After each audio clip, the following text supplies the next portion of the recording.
southeastern parts of England. But in the sunshine, feeling a little bit warmer, highs potentially reaching 21 or 22 degrees down towards the south.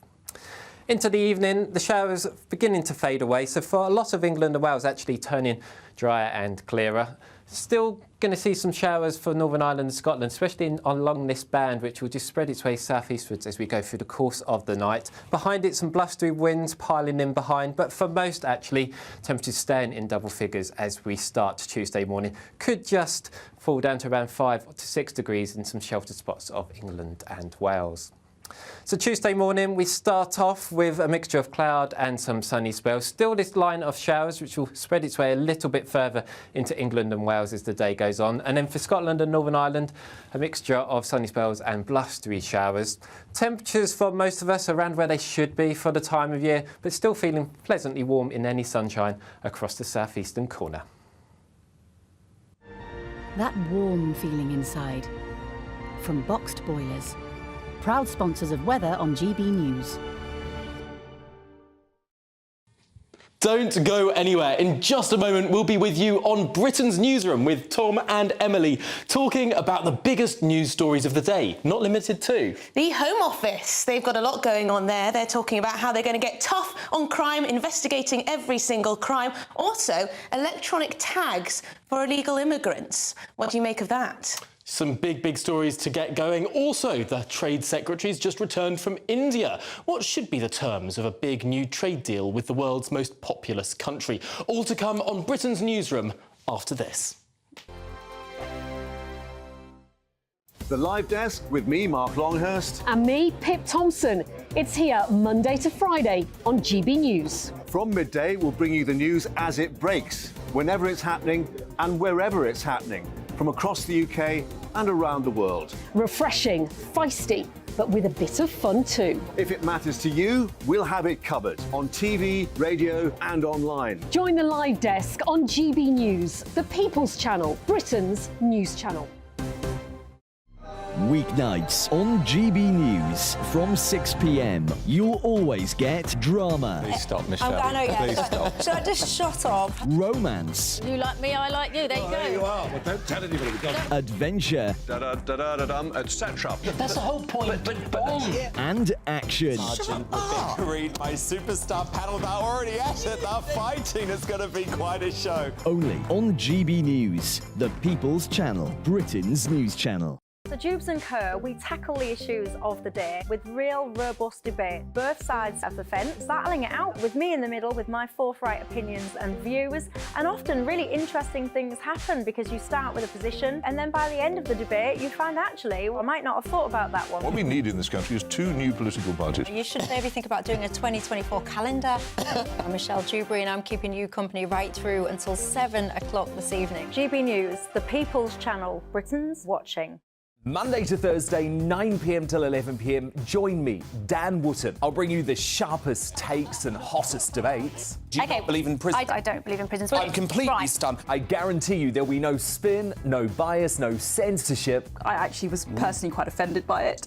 And no reason to go to bed. So I guess they've always been quite woke. That's Dan Wootton tonight on TV, radio and online. Monday to Thursday from 9 p.m. till 11 p.m. on GB News. The People's Channel, Britain's news channel.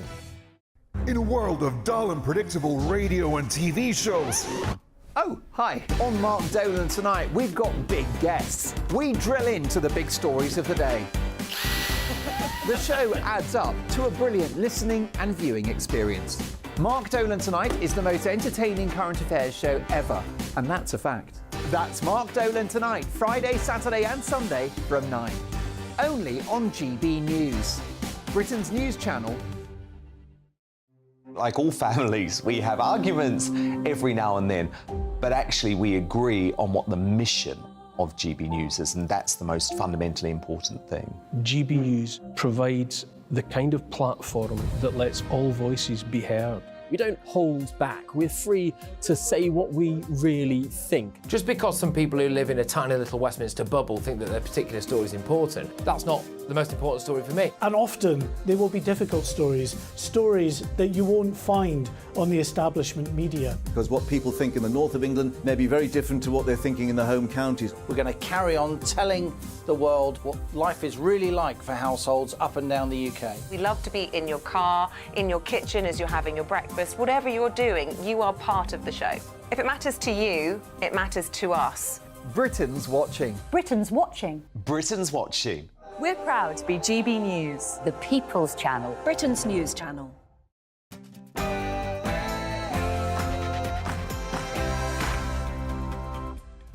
A very good morning to you. It's 9:30 on Bank Holiday Monday, the 28th of August. This is Britain's Newsroom on GB News with me, Tom Harwood, and Emily Carver. It is indeed getting tough on crime. The Home Secretary, Suella Braverman, is telling the police they must investigate every theft and follow all leads to catch offenders. Final day of freedom. The expansion of London's ULEZ zone goes ahead tomorrow. Sadiq Khan has hit back at critics and accused the government of weaponising air pollution. Is he right? Restoring trust. Police chiefs will have more powers to sack officers found guilty of wrongdoing under government plans to reform the disciplinary system. Buy British button. More than 100 MPs have signed an open letter demanding supermarkets provide an online option for the public to see British-only produce. But should politicians be telling our shops how to organise themselves?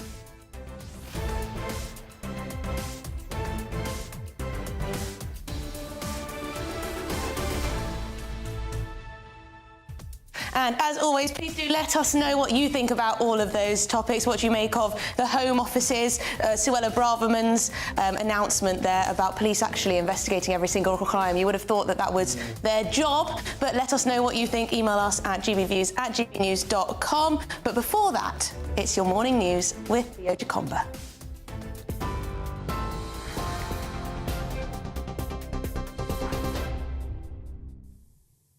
Good morning, it's 9:30. I'm Theo Jakomba in the GB Newsroom. The Home Secretary says the BB Stockholm barge is safe but can't say when asylum seekers could return to the vessel. It comes as the government's plan to house asylum seekers on the barge faces a possible legal challenge.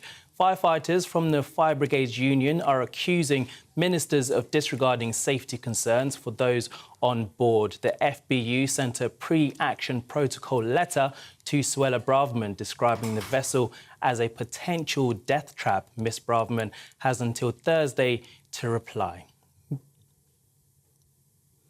Meanwhile, the Home Office is reportedly considering the use of electronic tags for asylum seekers who arrive through unauthorised means. This step is said to prevent migrants who can't be accommodated in limited detention facilities from disappearing. It comes as more than 175,000 people are waiting initial decisions on asylum applications.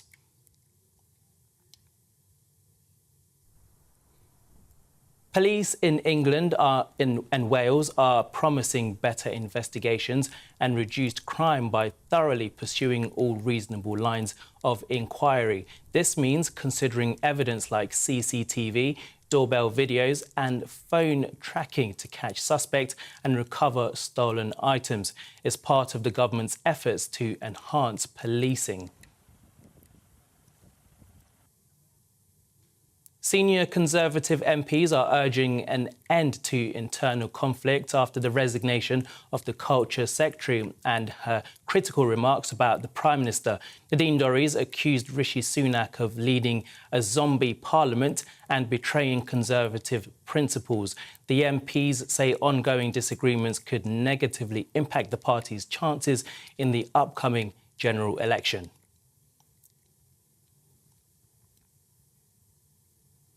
You can get more on all of those stories by visiting our website, gbnews.com. Now back to Tom and Emily.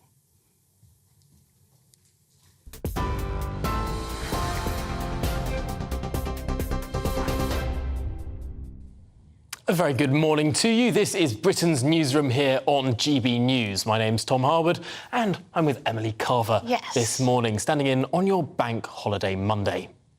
Now, moving on to our very first story of the day. It's a big one. The Home Secretary has told police that they must investigate every single theft and that ignoring low-level crimes is simply unacceptable. Suella Braverman has secured agreement from all of the country's 43 police forces to pursue every offence where there is a reasonable line of inquiry. Yes, Labour have called the plan a staggering admission of 13 years of Tory failure on policing and crime. There you go. So in the studio with us now is political commentator Piers Pottinger, who joins us. Thank you very much indeed. Let's start with this. We've got lots of political stories this morning, a huge amount on this bank holiday Monday to get through. So let's start with this from the Home Secretary. Police must investigate every crime. I remember, maybe it was a month or so ago, chief constables came out and said the very same thing. They said they were committed to doing this. Yes, and it's a good thing. And I think everyone wants the police to investigate crime. I mean, the figures at the moment for unsolved crime are really amazing. I mean, in many cases, no burglaries, no thefts are being investigated. And also, I think the police are being asked to do things that are really not in the normal sphere of policing. A lot of the work they do involves things like hate crimes, which is a growing area for them and takes up an enormous amount of time and paperwork. And I think that everyone in the country would like to see the police doing their job, solving crime that affects so many people. I mean, in our street in Wandsworth, my car was burgled twice last week, and you report it to the police, and they make a note of it, a bit of paperwork, nothing happens. People want crime solved.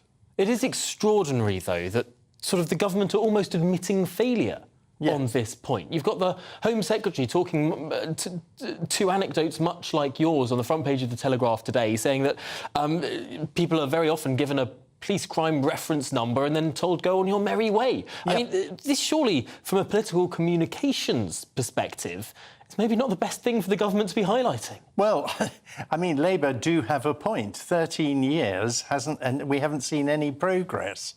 And generally, I think, you know, people's trust in the police, for all sorts of reasons, is at an all-time low. And the basic reason is they do not seem to be seen to be doing their job. I mean, the Bobby on the beat has long since gone, except for one town up in Yorkshire where they brought one back and they halved crime in that town by 48%. Wow. It was an extraordinary move. And it shows that the police, when they are doing their job, can have a very serious effect on crime. But I do think an awful lot of the problem comes from the fact that police are being asked to do things that are not actually really under their remit. I think that's true, but a lot of people are furious that the Conservative government under Theresa May did decide, or at least when she was Home Secretary, did decide to reduce numbers to save money. And I don't think I'm the only one who genuinely feels less safe. You know, when you go to the ballot box, they say, do you feel better than you did 13 years ago? And people say, no, OK, I'm not going to vote Conservative, perhaps. But also, do you feel safer than you did 13 years ago? Because it does feel like, and maybe this is just in our big cities, but it does feel like there is it's just not as safe as it used to be, and it is that presence of police officers not being there, I think. I think you're absolutely right. And we need more police. And if some of the other things that Suella Braverman's talking about come into play, like electronic tagging of illegal immigrants, someone's got to monitor that, someone's got to police that, and that's another... You're asking the police to do more and more things. Again, I think maybe one should have a look at the structure of the police force, and I think there is a case for splitting it into two, to have one section which are revenue-raising, doing things like speeding, fines, traffic offences, and then have... You're in dodgy territory there. And then have a second section of the police that are focused on solving crime. I worry that if we look at to the police to be a revenue-raising sort of body, we might sort of go down the American route almost, where if they lock more people up, they get more federal funding for certain things, and suddenly you get very trivial sort of... Perhaps one of the issues that we have at the moment is we've seen very often heavy-handed policing responses to things that are potentially the lowest down on the list of seriousness. People turning up at people's doors for tweets that they've sent, a whole host of police officers descending on one autistic child because she happened to call one police officer a lesbian. I mean, all of this sort of stuff seems to get a lot of police involved, whereas retrieving an iPhone from some place where you can see it on the map in the middle of a big city and the police won't go there. I wonder if the police at the moment are already going after sort of the easy things to do, and the more difficult things they sort of shy away from. And again, they're compelled to do so much paperwork. That's when they shy away. They think, oh, this is going to take too much time to write up and report. But by the way, the police are already revenue raising. I mean, they do that. And how often have you heard a driver saying, why aren't you out catching criminals rather than stopping me for going at 22 miles an hour in a 20-mile-an-hour limit? I mean, the fact is, if the policeman was able to say, well, actually, my job is not to do that, it's a different kind of job, it would, I think, take pressure off some of the police who are extremely sensitive to criticism themselves, as more and more people these days are. They're so easily offended by everything. And it's a minefield for the average policeman when he's going, or her duty, going about their duty in terms of what they can and cannot do. Now, the Home Office seem to be tying themselves in knots, or at least having a little bit of trouble when it comes to how to deal with migrants crossing over by small boat. Now, the illegal migration bill says that anyone who does so must be detained while a decision is made, or while they're then going to be deported to a third country, Rwanda it's supposed to be, but we'll see. But we don't have any prison space. We don't have any prison space, but also now they're thinking, oh, what can we do instead? And tagging has come up. But there's a problem there too, isn't there? We don't have enough tags. Well, I mean... there'll soon be room. Don't forget that Bibi Stockholm's nearly ready for action again. That'll be very entertaining, I'm sure. But no, I mean, the tagging thing, first of all, a determined criminal simply removes the tag and disappears. Again, when you're having a huge tagging operation, that is expensive and it's very time-consuming to monitor, because someone has to monitor the tag, not just allow someone to wander around with it. And also, are they going to be homeless? You've still got to put these people, even though they've got a tag, somewhere. So they've got to have somewhere to live. It's probably a good idea, though, if they're undocumented and we don't know yet who exactly they are, and we don't know what their status will be, and they're waiting to be deported if that ever happens, which we remain to be seen if Rwanda will ever happen.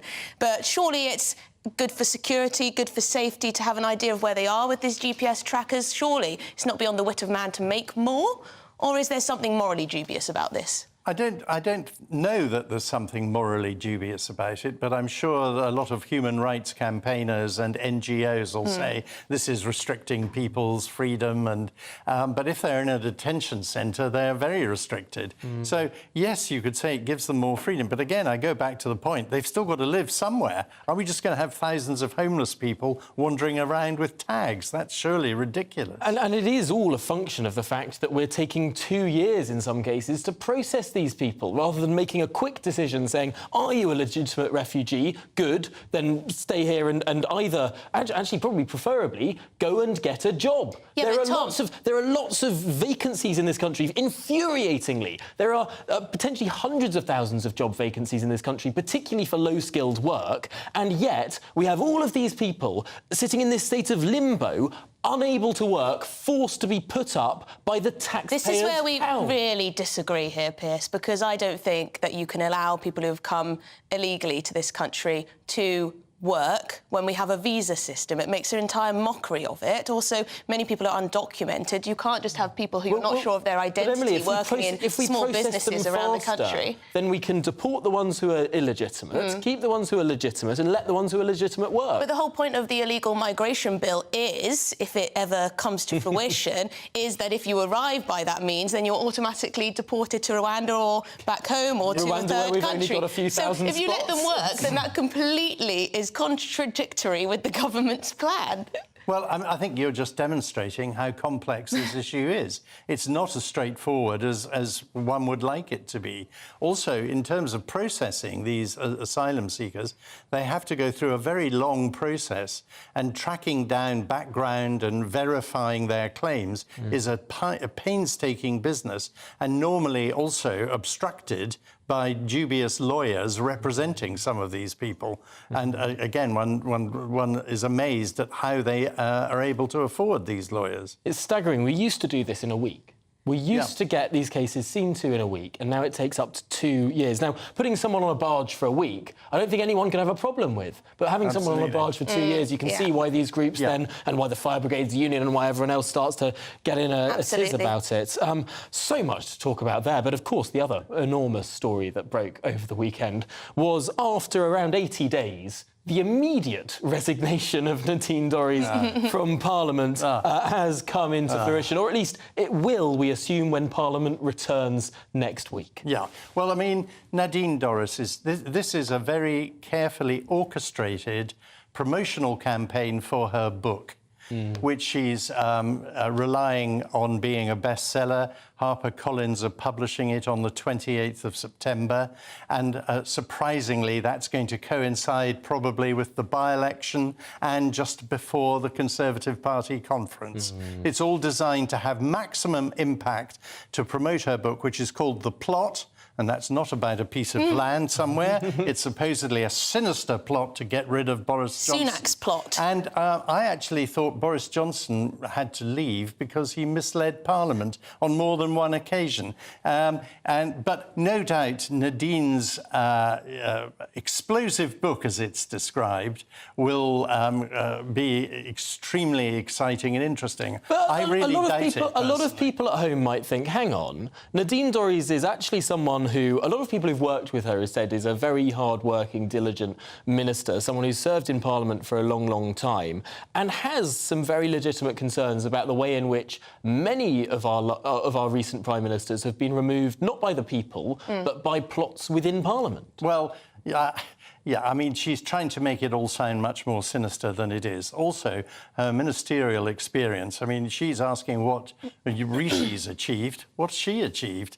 Absolutely nothing. And my sources in the Department of Culture and the DCMS, where she was Secretary of State, would disagree with you about her being an effective and good leader. Well, she increased her majority drastically, although she would probably say that was thanks to Boris Johnson, of course. Yeah. But so you think it's all about Nadine? Yeah, of it's course Nadine, it is. Nadine. She wants to make a quick buck. Look, she's sour grapes because she didn't get a peerage. I mean, she talks as if she was, you know, it's outrageous she didn't get one. I'm sorry, it's a big honour, and she wasn't bestowed with one. And personally, I don't think she earned a peerage. Hang on, she grew up with a very, very difficult background, council estate in Liverpool, without her parents, and she worked her way up to be a successful businesswoman, a best-selling author, a Conservative MP, a health minister, a culture minister. She's achieved a lot more than a lot of people who've got a lot of gongs. She's achieved, yes, a lot from given her background, but lots of people with bad backgrounds are achievers. It drives them forward in some cases. David Cameron's hairdresser got a gong. Well, that's absurd as well, of course. I mean... I think maybe you're harsh on Nadine. I know that she has become a bit of a... someone to bash. A lot of people take a lot of enjoyment in criticising Nadine Dorries, but a lot of people watching, and I remember when Boris Johnson was ousted, removed, whatever you want to call it, a lot of people felt this was totally undemocratic, and they saw Nadine Dorries as being loyal to Boris Johnson, who had, of course, won a stonking majority, and the people didn't get a say on Liz Truss, they didn't get a say on Rishi Sunak. And so can you see that argument? Well, when you say the people didn't get a say, the Conservative Party members did get a say, and they are the leaders, those people you're talking about, the leaders of the party in power. Yeah. So I'm sorry, I don't agree with that. And Nadine Dorries is a self-promoter, and she's a very effective one because she's engaging, she knows how to communicate, and that is certainly a strength. But what she's doing here with the timing of the resignation, you know, pick a quiet weekend in August when there's no news, time it perfectly for the by-election and the publication of the book to happen at the most embarrassing time for the government. Yeah. I'm sorry, it's a deliberate attempt to... And, of course, the book will be serialised, probably in the same paper where Boris has a column, so there'll be side It's by quite side. cruel of her Where to stick... Nadine's resignation letter popped up as well, same paper. We will have to leave this conversation here, but I do think you do raise a valid point where Nadine criticised, of course, Rishi Sunak for raising national insurance, criticised the tax burden for rising, a lot of the sort of perhaps less conservative things. Of course, these are all things that happened under Boris Johnson. So, so perhaps there's She some did make selective... a few decent points about us not making the most of Brexit when it comes to regulation, and also BBC, yes, no licence fee reform. So that's true. But Piers, thank you so much for joining us this morning. And what a wide array of things we've had to talk about. Who says Bank Holiday Mondays are quiet? Yes, so the Wagner boss, Yevgeny Prigozhin, has been formally identified as one of the 10 who perished in a plane crash last week by Russia's investigative committee. On Wednesday, Prigozhin's private jet crashed just northwest of Moscow, killing all 10 passengers. Yes, so since the incident, the Kremlin has vehemently denied any wrongdoing, despite much speculation. So, who was Prigozhin? And what does his death mean for the Wagner Group? Well, the political and Russia commentator Danny Armstrong joins us. And Danny, first of all, I think a lot of people are struggling to get their heads around, particularly what was Prigozhin's relationship to Vladimir Putin? Was he a close ally who turned against him, or was his sort of march on Moscow 2 months ago more about the armed forces rather than Putin's role himself? Well, yeah, you're absolutely right, Tom. I'll pick up on the second part of what you just said there. A lot of people don't understand that this mutiny, this coup, whatever you want to call it, was actually nothing to do with Vladimir Putin. It was never a plan to depose him. It was never a challenge to his power. The plan of Yevgeny Prigozhin, of course, was never to actually replace Vladimir Putin as the president of Russia. What it was against the Ministry of Defense, namely Sergei Shoigu, the defense minister, and Valery Gerasimov, of course, who was in control of Russia's operations in Ukraine. Now, Yevgeny Prigozhin is something of a complex character. Vladimir Putin, who offered his condolences to the families of those that perished in the plane crash, named Yevgeny Prigozhin as someone that he knew well. He'd known him since around about the 1990s. And of course, we know that time in Russia was when many state companies, many pieces of Russia that had been under state control was carved up and kind of sold to the highest bidder. That's where he made his fortune. He owned a chain of restaurants. He was known as the chef of Vladimir Putin. That's not because he was cooking him his breakfast, dinner, tea, or breakfast, lunch, dinner, whichever your preference is over that. It's because he owned many an establishment that was frequented by the Russian elite. This was how he made his name, and then he became the head of the Wagner PMC. Now, just 2 months ago, or 2 months before the actual plane crash, whether it was a crash or whether it was an explosion on board that caused the plane to be downed, is still up for debate. Of course, the Russian investigative committee is a arm of the Kremlin. It is completely Kremlin controlled. So we'd be a fool to take anything that they say or any findings that they give face value. That would be the same for any organ of any government. However, they have produced the results and said that Yevgeny Prigozhin is one of those bodies that has been identified. And there's a couple of things that stick out to me. Now, the first one is that this isn't the first time that it's happened to Yevgeny Prigozhin, that he's been reported dead in a plane crash. It happened in 2019 when he was making his way back from Africa.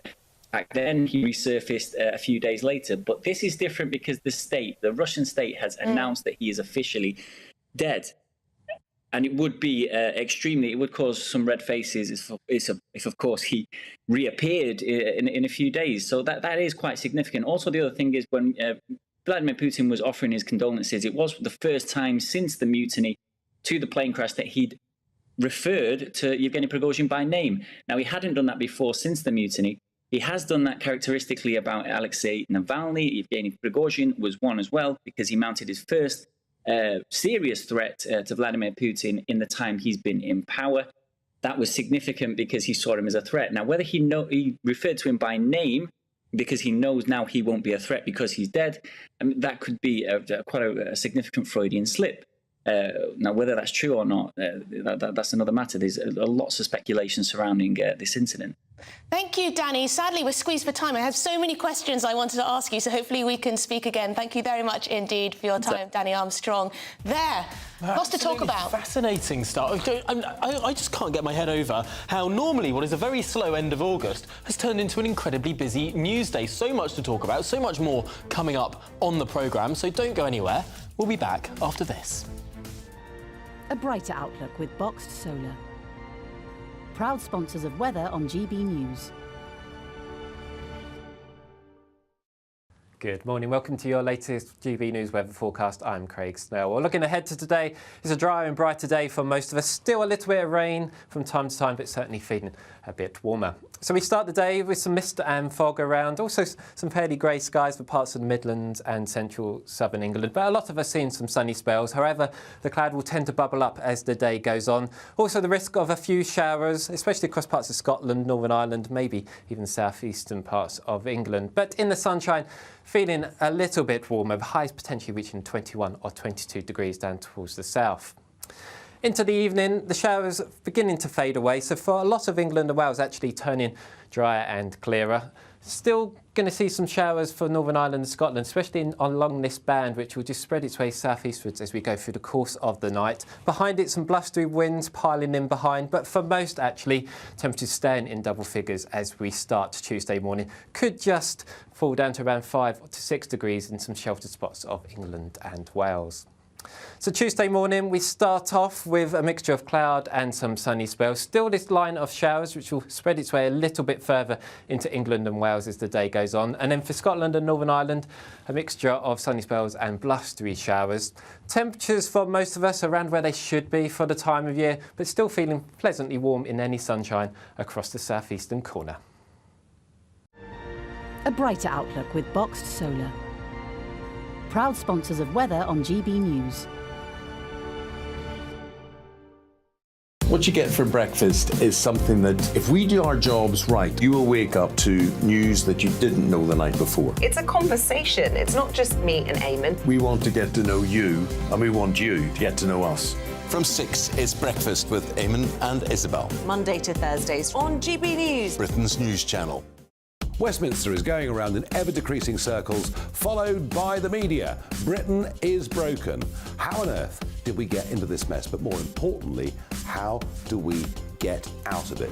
Join me at 7 p.m, Monday to Thursdays on Farage, here on GB News. We will have open, rational debate. We've got to work out how Britain moves forward from this. Join us here on GB News, the People's Channel. Britain is watching.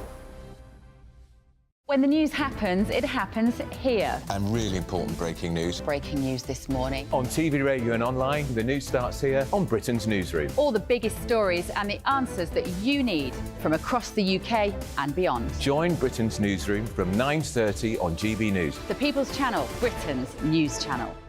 Join me, Patrick Christie's Monday to Friday, 3 till 6. We tackle the day's news agenda like you've never seen before. It's high tempo, high octane, the most controversial topics and the best guests. You will not be able to take your eyes and ears off it. I'm not afraid to ask the questions that you really want answered. 3 till 6 p.m, Monday to Friday on GB News, the People's Channel, Britain's news channel. People in Britain, they love free speech, but they also love fair play. I don't care if I'm speaking somebody from a trade union, from the Labour Party, somebody from the SNP. And I think the viewers like to see that actually we can challenge one another, but in a positive way.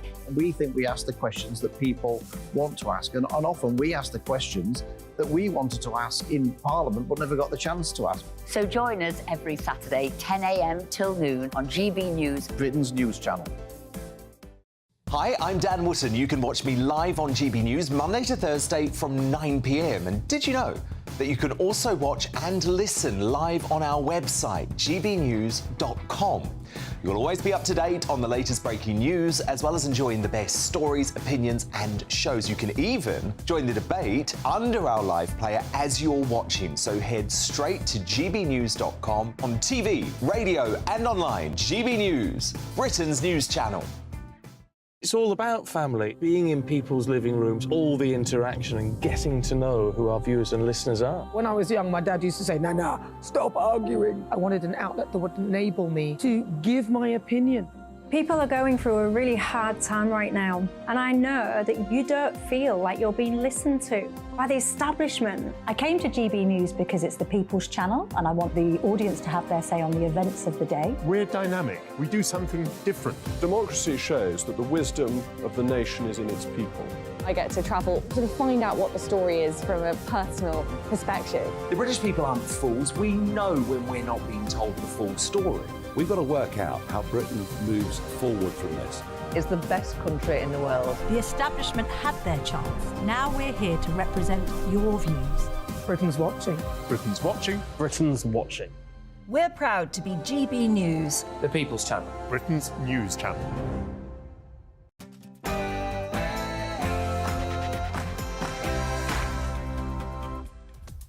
It's 10 a.m. This is Britain's Newsroom. It is Monday, the 28th of August, Bank Holiday Monday, of course. I'm Emily Carver. This is Tom Harwood.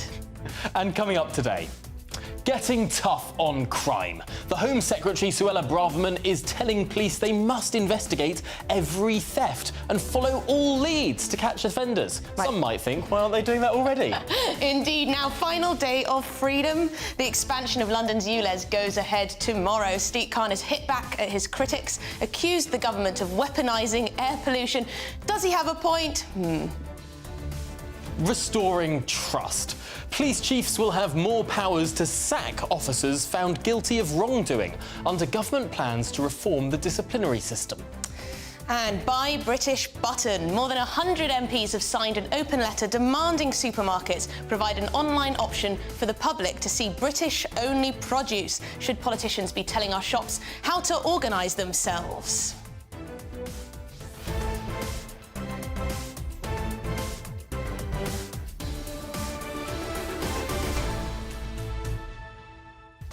Such a busy show today, and we want you to get involved. We want your thoughts, opinions and views on all of the above. Email gbviews@gbnews.com to get involved. Particularly, I want to know what you think about Nadine Dorries' resignation. Should it have been immediate?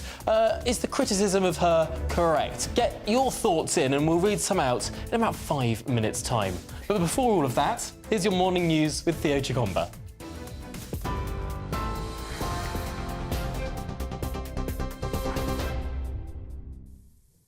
Good morning, it's 1 minute past 10. I'm Theo Chikomba in the GB Newsroom. Ministers are being accused of disregarding safety concerns on the Bibby Stockholm. The Fire Brigades Union has sent a pre-action protocol letter to the Home Secretary raising the possibility of legal action. The union has previously described the barge, which will house migrants in Dorset's Portland port, as a potential death trap. Suella Braverman, who insists the vessel is safe, has until Thursday to reply to the legal letter.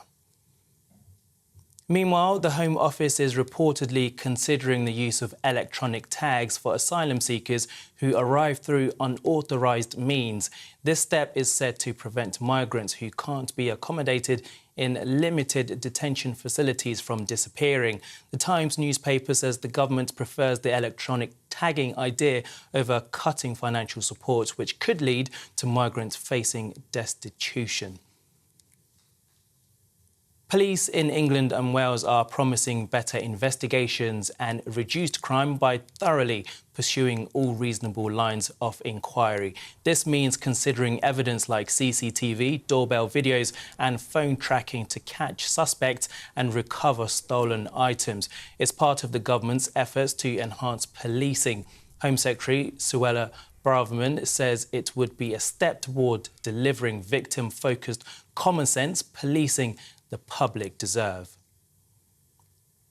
Labour has pledged to hold NHS managers accountable for serious wrongdoing if they win the next election. The move follows concerns raised by whistleblowers regarding the Lucy Letby case, where their warnings about a child serial killer were neglected for months. The party wants to set up a professional regulatory system with standards and training for hospital managers to improve patient safety.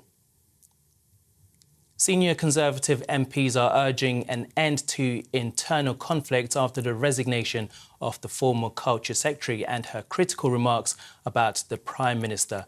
Nadine Dorries accused Rishi Sunak of leading a zombie parliament and betraying Conservative principles. The MPs say ongoing disagreements could negatively impact the party's chances in the upcoming general election. 2 men are set to appear in court charged with murder over a suspected ammonia attack in Gateshead. 26-year-old Andy Foster was sprayed with the substance and later died in hospital after opening the door to his house in Reckington on the 20th of August. Kenneth Fawcett and John Wanless were arrested on suspicion of murder. An investigation is underway as 2 people died after driving into a flooded area in Liverpool. Police say they received reports of a man and a woman inside a black Mercedes in Mossley Hill on Saturday. They were both taken to hospital where they sadly died. The force is working to establish the circumstances of the incident, with road closures remaining in place in the area. A cruise ship broke free from moorings and collided with a freight vessel during a storm in Mallorca in Spain. Passengers on Britannia, a P&O cruiser ship based in Southampton, suffered minor injuries. P&O say the ship will be in Palma to be checked for technical issues, but the captain had earlier told passengers there was no structural damage. Today marks 2 years on from Britain's withdrawal from Afghanistan following NATO's 20 years there. Dozens of nations evacuated their forces from the country after the Taliban retook the capital, Kabul. Veterans campaigner Trevor Court, who fought in Afghanistan, says Britain's departure undid their work in the country. We were making a difference when we were there. When we were there, we provided security, we provided assistance. We helped build schools. We helped build hundreds of wells. We brought over products, pencils, pens, calculators. We helped these young girls find an education, get an education. And the minute President Biden pulled out, the Taliban took over, and all these things that women and young girls were aspiring to be got cancelled. Cereals, fizzy drinks and fast food could increase the risk of cardiovascular diseases. A study from the European Society of Cardiology in Amsterdam found that ultra-processed food raises the risk of high blood pressure, heart attacks and stroke. The team also discovered those who consume less than 15% of ultra-processed food are the least at risk of suffering from heart-related problems. Ryanair, Jet2.com and TUI are among the worst UK airlines for website accessibility. That's according to a report by the Civil Aviation Authority, which looked at 11 largest carriers. British Airways received the highest score, making their website navigation and interaction very easy for people with different impairments. Ryanair, TUI and Jet2 received only a score of 2 out of 10 and pledged to improve their websites. This is GB News across the UK on TV, in your car, on digital radio and on your smart speaker by playing Play GB News. Now it's back to Tom and Emily.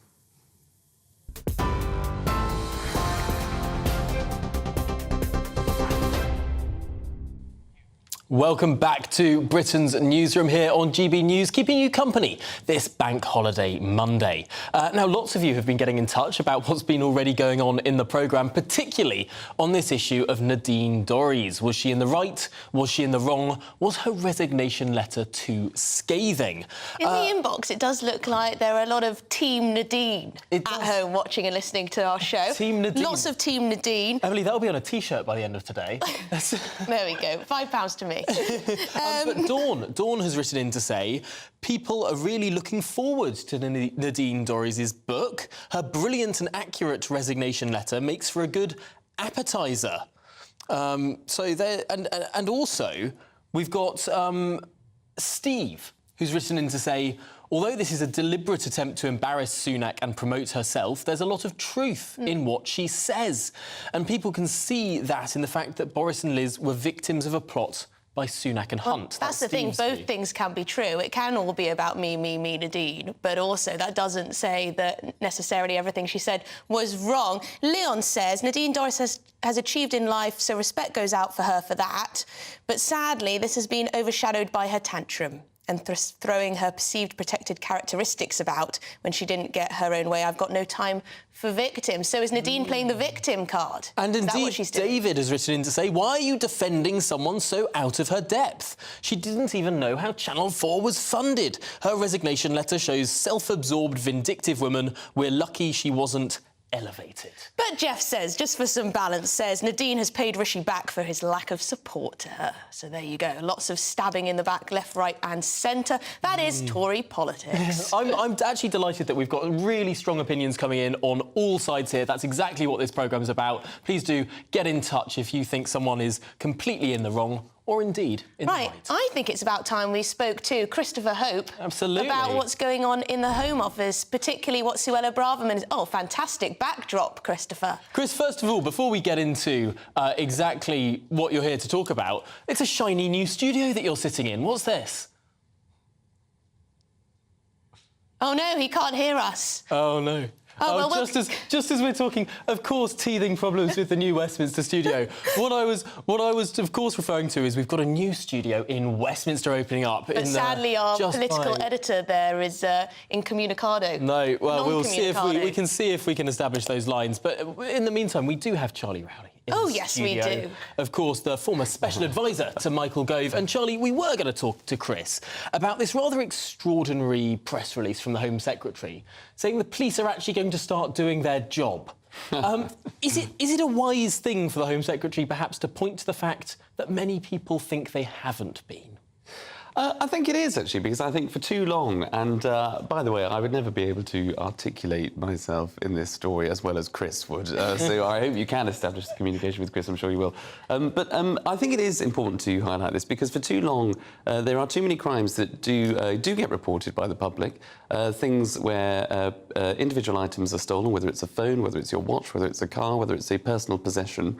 And what happens, or what seems to be the case so far, is that you call the police and say, I've been a victim of theft, and the police say, thank you very much, here's a crime reference number, and we'll come back to you. But they don't actually follow it up, or don't have the capacity, it seems, or the will or the evidence to be able to follow it up. So making sure that with new technology, such as dash cams on people's cars, such as the Ringo-style doorbells that we see so often these days, where you can actually obtain more evidence than what you might have been able to previously, it's about making sure that the police actually follow up that's all well and good, Charlie. Place. That's all well and good, but is she not piggybacking off something that's already been announced by the police themselves? It was only a few weeks ago that the police came out, chief constables from various areas came out to say we will be investigating every crime. Now Suella Braverman's in the paper saying they must investigate every crime. Well, it was already on the way, was it not?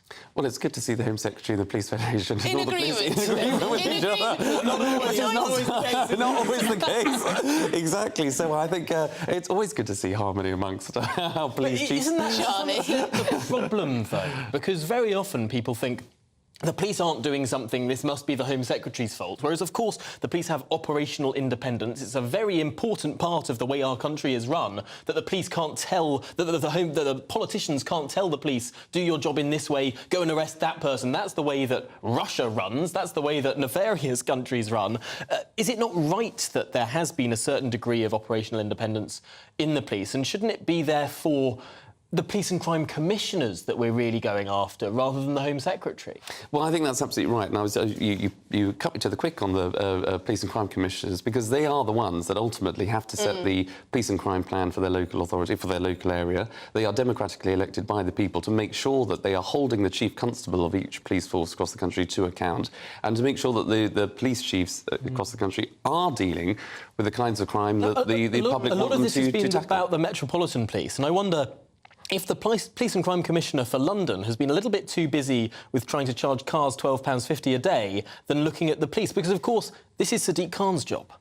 Exactly so, and I think you're absolutely right. I think that, you know, London, we've seen a spate of crime over the last few years, a rising crime, a rising serious crime, and it seems as though we have a mayor that is unable to deal with that. Priorities aren't there, are they? But we do actually, sorry Charlie, we do actually have Christopher Hope with us now, our political editor. Thank you very much. You're there, all mic'd up, excellent. Just as we were boasting about the new studio, you froze, Chris. Hopefully the line's connected. Before we get into this, just tell us a little bit about this new shiny setup in Westminster we have. That's right. So, as part of our commitment to reporting from Westminster, we've got a brand new studio here in Westminster, Tom. You'll see the background behind me. And it just shows that GB News is here to stay and here to report politics as best we can, where we can. And we are now live here from Westminster. Previously, we had to make do with an umbrella on College Green outside Parliament, but now we have our own place to work from. And you'll be holding ministers, secretaries of state to account, taking them to task every single day for us. Fantastic stuff. So the Home Office, we've been talking there about how the police must investigate every crime, so says Suella Braverman. Can we move on to something else? Front page of the Times, electronic tagging for illegal migrants. This is because there isn't enough space to actually detain them. What's going on? Yeah, well, that's the idea. The government, of course, is trying to reopen this Bibby barge they've got down in Dorset. They haven't been able to do so because they're trying to flush the water out with the fear of Legionnaire disease. So they're looking at other ways of trying to deal with illegal migration. One of them, of course, is tagging. Suella Braverman is doing all she can. I mean, as I understand it, the plan is to try and open more barges going to election. That, of course, will be an attempt by the Tory party to say to Labour, well, what would you do to deal with this? Labour would say, well, we'll spend more money on trying to get the processing rates up. But the question is, what would Labour do further to try and tackle illegal migration? This is the government trying to say to them, here's what we're looking at. Are we in the midst of a Home Affairs week? Is this Suella Braverman's big moment in Downing Street's plan to try and tell the country that actually the government has a grip on all of these Home Affairs issues, policing, crime, prisons, migration? Are we going to be hearing a lot about this for the next 4 days? Yeah, I mean, in a boring way, Number 10 hate talking about crime weeks, but we have had Education Week, haven't we, Tom, and Schools Week during the exam results. So it's clear that Suella Braverman is out on the airwaves today. She wasn't really out during Small Boats Week, if you remember that one, when the Bibby barge by the end of that week had to be had migrants removed from it. So she's out and doing interviews, and it is in an attempt to show that they are putting crime centre stage in the government. Of course, they say they've added 20,000 police have come back on the beat, but net we're back to where we were probably pre-austerity. So it's an attempt to show to us all that they're gripping it. This big idea today is to try and crack down on any small level crime. Those arrests are very, very low for things like burglaries, 4%, thefts 2%, muggings 6.5%. The idea is to follow what they've done in Greater Manchester by going after all low-level crime. They've increased charging by 44%, and that's the idea, to get a grip on it. Of course, some would say, well, shouldn't they be doing this anyway? The police should be investigating. But of course, many of us know friends and family who have been victims of low-level crime and have been shocked by the kind of indifference of the police, and that's what they want to change. Well, essentially decriminalised in a lot of areas around the country. If these crimes aren't investigated, no one's charged, no one's found, no one's arrested, then it is essentially decriminalised. So it's nice to see that there is at least an emphasis on this. But also, it's quite interesting that Suella Braverman is out there doing the media rounds. She's talking to the public, because there was a lot in the papers, was there not, about how Suella Braverman was taking a bit of a back seat when it came to the media, because she thought there wasn't much to announce when it came to the stop stop the boats, whereas Robert Jenrick thought she should be out and about telling the public what the Home Office are doing. There's a bit of a conflict there, isn't there? Yeah, there has been chatter on that behind the scenes, Emily. I think what we're seeing here, the government is not keen to talk about small boats, really, because there's nothing they can say, because this Rwanda plan, this big idea they've got to send people to Rwanda for processing rather than leaving them in the UK, that's meant to break the business model of the illegal people traffickers. That won't come back in the courts, as I understand it, until Christmas time. So it's got to work early, really, in spring, summer next year, and so much will hang on the success of that if it gets past the courts. Until then, the government is doing its best with tracking migrants on the southern shores of this country and working closely with the French, who've been given hundreds of millions of pounds to help this. But whether it comes off, I don't know. They're trying to bring it back to other areas in Home Affairs, and this week it's crime. It is. Chris, thank you so much for joining us here from shiny, shiny Westminster. I hope you make use of the splendid new coffee machine we have there as well. You can tell he's excited. I'm just looking forward to being there myself. Chris, thank you so much. Charlie Rowley is still with us. I wonder, what does this say about the Conservative Party and where it thinks its elements of strength are? If it feels like it can't talk about the economy, it can't really talk about health, it's talking about crime as if this is a strong point for the government, but we've just been talking about how bad crime is. Well, I think it's about making sure that the government is still coming up with ideas and still will be the party where it goes to the election to say, look, you know, it's not just about dealing with the deficit or getting inflation down, growing the economy, halving debt, you know, reducing Charlie, the waiting it's not times, much of a new idea, is it? It's not and much stopping the boats. It's not All five It's talking not much points. of a new idea, is it? Investigating crime. I mean, this isn't a big... Because, of course, the Labour Party have actually been talking about crime a lot. So it's actually, you know, this is their ground too now. So it's going to be difficult for the Conservatives to say they're the party of crime and punishment if there's not much punishment Can I just say, going on. Charlie, really well done for remembering all 5 official talking points from the government, which are now emblazoned upon the top of every press release they issue.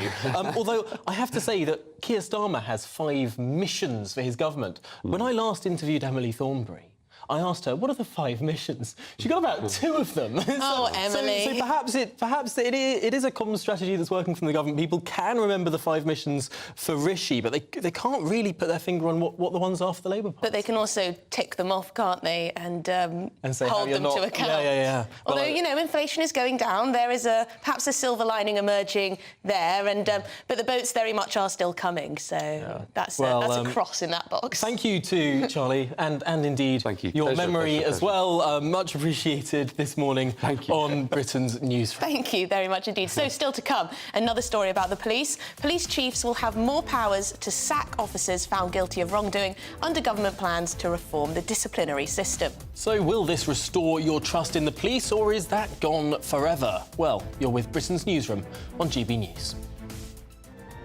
The temperature's rising. Boxed Solar, proud sponsors of weather on GB News.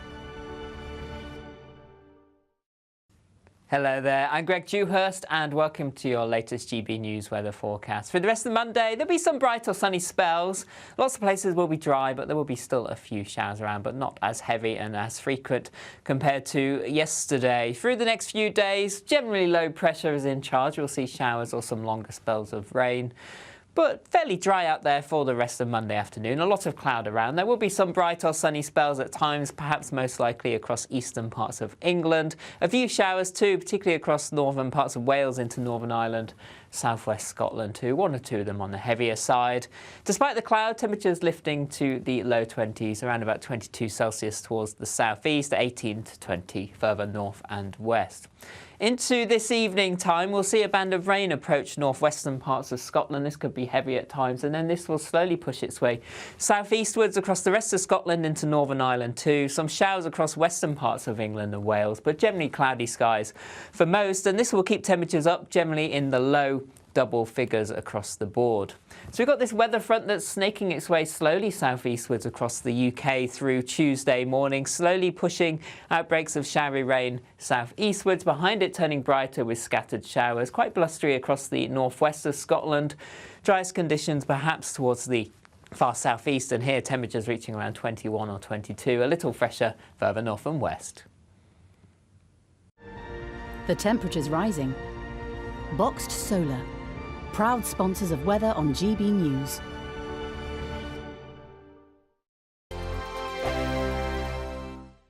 The Live Desk with me, Mark Longhurst. And me, Pip Thompson.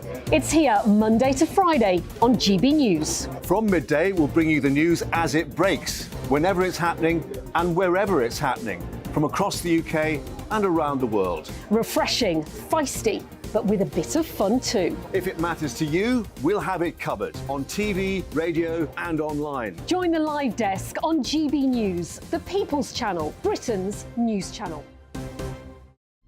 Weeknights on GB News from 6 p.m. You'll always get drama. Please stop, Michelle. I know, yeah. Please stop. Should I just shut up? Romance. You like me, I like you. There you go. You are. Well, don't tell anybody.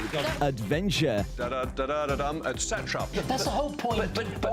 And action. Sergeant, we're being greeted by superstar panel that are already at it. They're fighting. It's going to be quite a show. Only on GB News, the People's Channel, Britain's news channel. So Jubes and Co, we tackle the issues of the day with real robust debate, both sides of the fence, battling it out with me in the middle with my forthright opinions and views, and often really interesting things happen because you start with a position and then by the end of the debate you find actually, well, I might not have thought about that one. What we need in this country is 2 new political parties. You should maybe think about doing a 2024 calendar.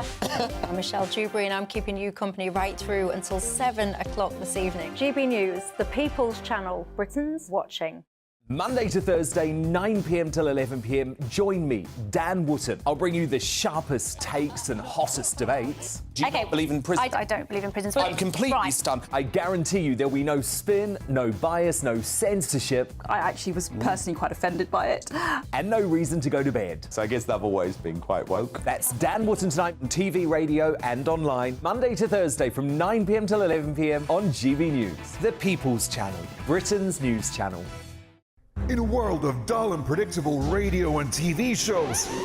Oh, hi. On Mark Dolan tonight, we've got big guests. We drill into the big stories of the day. The show adds up to a brilliant listening and viewing experience. Mark Dolan Tonight is the most entertaining current affairs show ever, and that's a fact. That's Mark Dolan Tonight, Friday, Saturday and Sunday from 9. Only on GB News, Britain's news channel. Like all families, we have arguments every now and then, but actually we agree on what the mission of GB News is, and that's the most fundamentally important thing. GB News provides the kind of platform that lets all voices be heard. We don't hold back. We're free to say what we really think. Just because some people who live in a tiny little Westminster bubble think that their particular story is important, that's not the most important story for me. And often there will be difficult stories that you won't find on the establishment media. Because what people think in the north of England may be very different to what they're thinking in the home counties. We're going to carry on telling the world what life is really like for households up and down the UK. We love to be in your car, in your kitchen as you're having your breakfast. Whatever you're doing, you are part of the show. If it matters to you, it matters to us. Britain's watching. Britain's watching. Britain's watching. We're proud to be GB News, the People's Channel, Britain's news channel.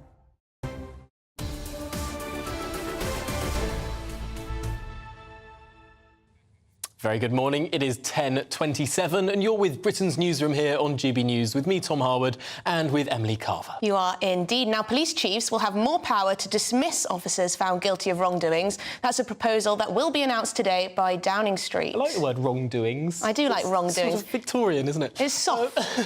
Well, the plan aims to restore public confidence in the police, which has been badly damaged in recent years. So let's go now straight to Simon Harding, who is a former senior investigating officer at the Met Police. So police chiefs will, thank you for joining us, police chiefs will have more powers to sack officers found guilty of wrongdoing. What does that actually mean?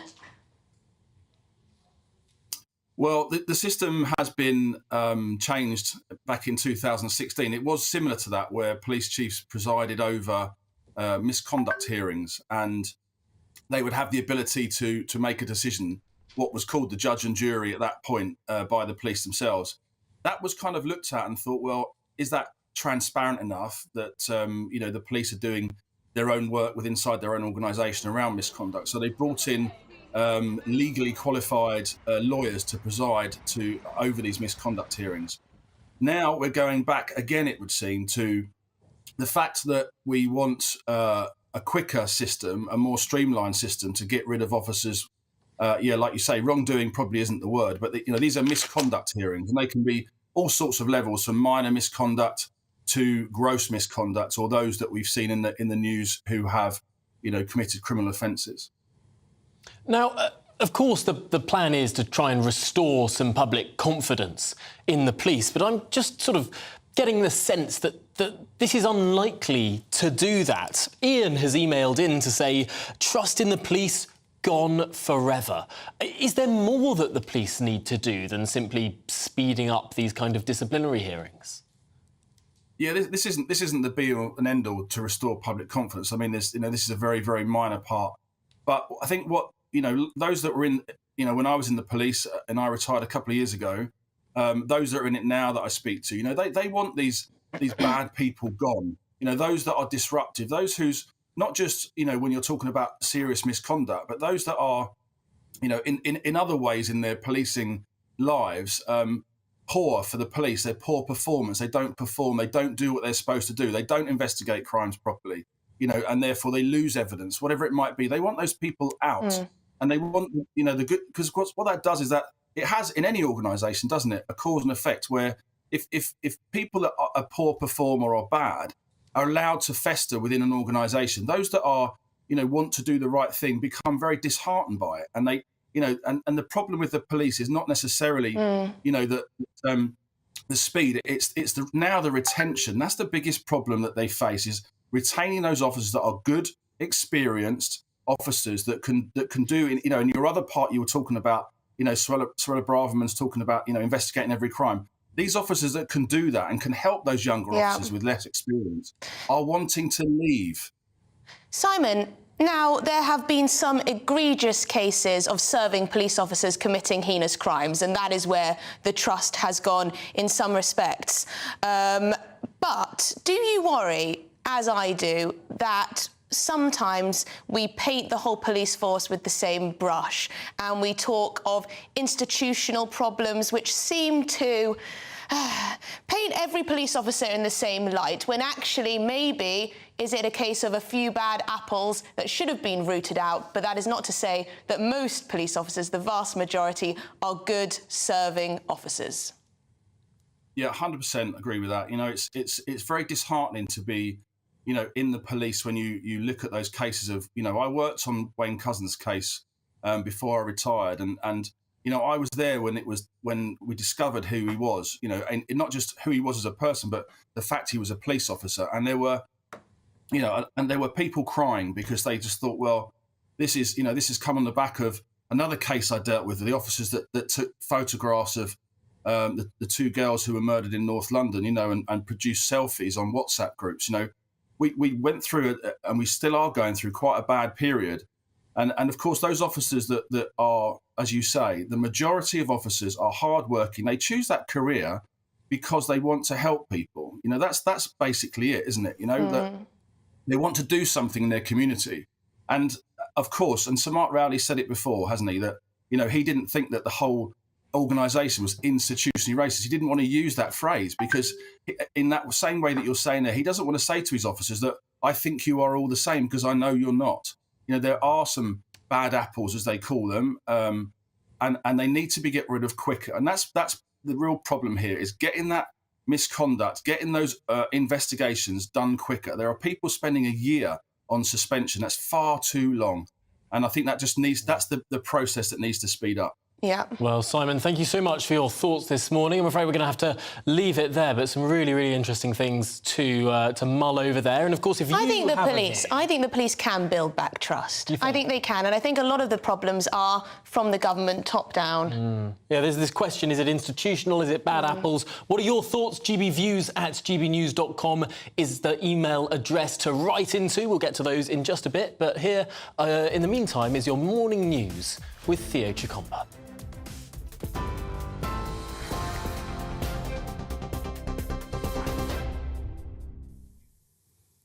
It's 10:32. I'm Theo Chikomba in the GB Newsroom. Ministers are being accused of disregarding safety concerns on the Bibi Stockholm. The Fire Brigades Union has sent a pre-action protocol letter to the Home Secretary raising the possibility of legal action. The union has previously described the barge as a potential death trap. Suella Braverman, who insists the vessel is safe, has until Thursday to reply to the legal letter.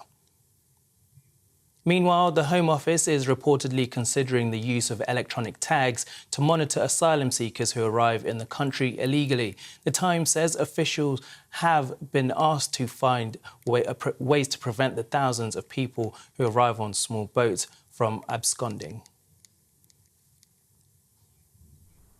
Home Secretary says police need to follow reasonable lines of inquiry in a new plan to crack down on crime.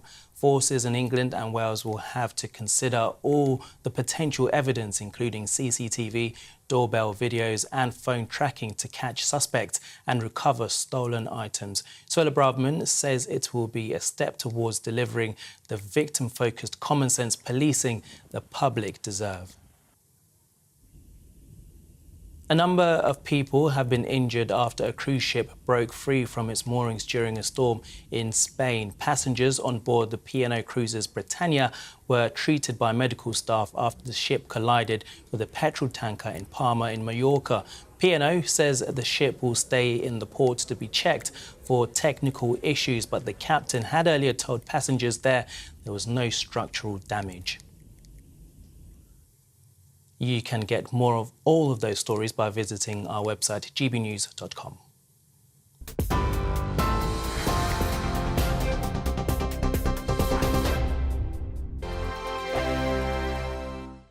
What you get for breakfast is something that, if we do our jobs right, you will wake up to news that you didn't know the night before. It's a conversation. It's not just me and Eamon. We want to get to know you, and we want you to get to know us. From 6, it's Breakfast with Eamon and Isabel. Monday to Thursdays on GB News, Britain's news channel. Westminster is going around in ever-decreasing circles, followed by the media. Britain is broken. How on earth did we get into this mess? But more importantly, how do we get out of it? Join me at 7 p.m, Mondays to Thursdays on Farage, here on GB News. We will have open, rational debate. We've got to work out how Britain moves forward from this. Join us here on GB News, the People's Channel. Britain is watching.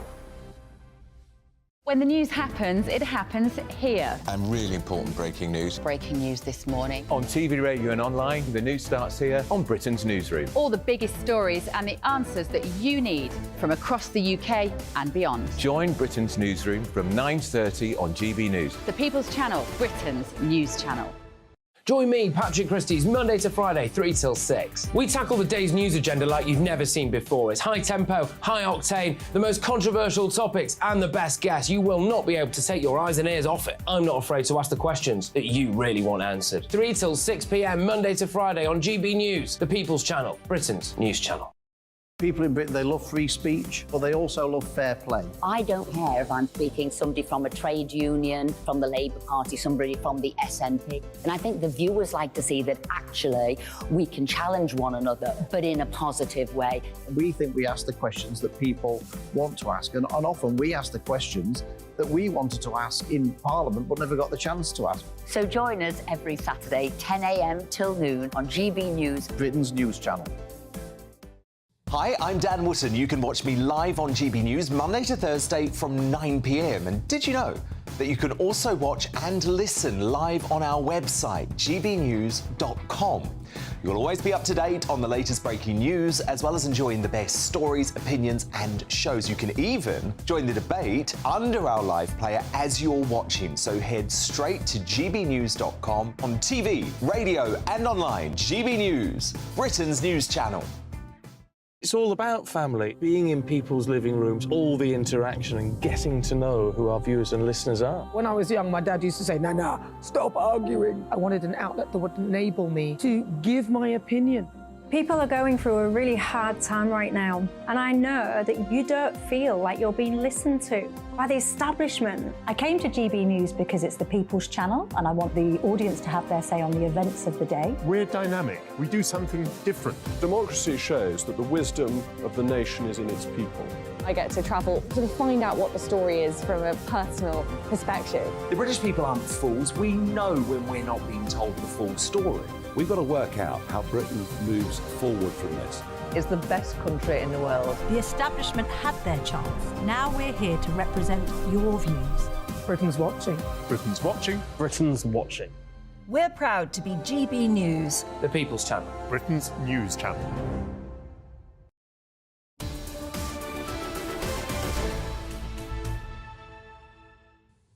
Welcome back. You're with Britain's Newsroom here on GB News, and it's 10:38. My name's Tom Harwood, and I'm with Emily Carver. You are indeed. Now, lots of you have been getting in touch about the police, whether you trust them, and it seems like most don't. Mike has said, I honestly believe... He honestly believes this. The police are useless. I've lost all confidence in the police. Should they require my help, I'm afraid they won't get it. Too many bad apples and lack of intelligence. What have you got, Tom? Ray has written in saying the police will not get any trust back until they go back to basics. And similarly, Clive has said, I won't trust the police again until I no longer see them supporting the intolerance and even violence of Just Stop Oil. Well, there you go, Just Stop Oil, of course. They haven't been doing much recently. No, it's been quite blissful. Well, after they Touch wood. Oh, no, it wasn't Just Stop Oil who attacked the Prime Minister's house. That was Greenpeace. That was Greenpeace, yes. Yeah, maybe they in got a shocking upstaged. turn of events there. But course, just on the police, Matt says to sort this out, go back to recruitment from ex-armed forces personnel. They have the proper mindset for the job, not someone who has a life experience of just a diploma. Yes, this is an interesting question. Peter Blexley, who's often on this channel, he says that there are too many grads who don't want to get their hands dirty. And doing is there the truth to backroom that? stuff rather than out on the street. Yeah. I was just wondering, I still can't decide if your dress is orange or red, Emily, and I don't know if it's a tribute to Just Stop Oil. I don't know. Have you been moonlighting in their group? Have you been lying in any roads recently? I think our viewers and listeners know that that would not be the case, that I would not be caught dead gluing my hand to a street, but perhaps we've got some Just Stop Oil fans watching. Perhaps we do, but it is orange. It is even orange. The Labour Party candidate for the Mid-Bedfordshire by-election might be watching, who dressed up as a zombie with Greenpeace and stood outside the Home Office at one point. There's some marvellous footage of that. And of course, many views about Nadine Dorries as well, which we will get to in just a bit. We will. But before that, of course, it is our news review of the day. And with us today is Bushra Sheikh, the political commentator, and Emma Wolfe, the author and journalist. Thank you both for being with us today. Bushra, shall we start with you? Because it's been a big topic of conversation all of today. Isn't this what the police should be doing? The idea that police will go after every crime? Yes, I mean, they chop and change so much. Only a fortnight ago, I think we were talking about them not having enough resources for petty crime. So this is obviously an entire U-turn, which is needed. Our police force should be doing this anyway. Isn't this their job already? How is this breaking news when police in any country should be doing that? I find it interesting because saying police will investigate every crime if there is a reasonable need, OK?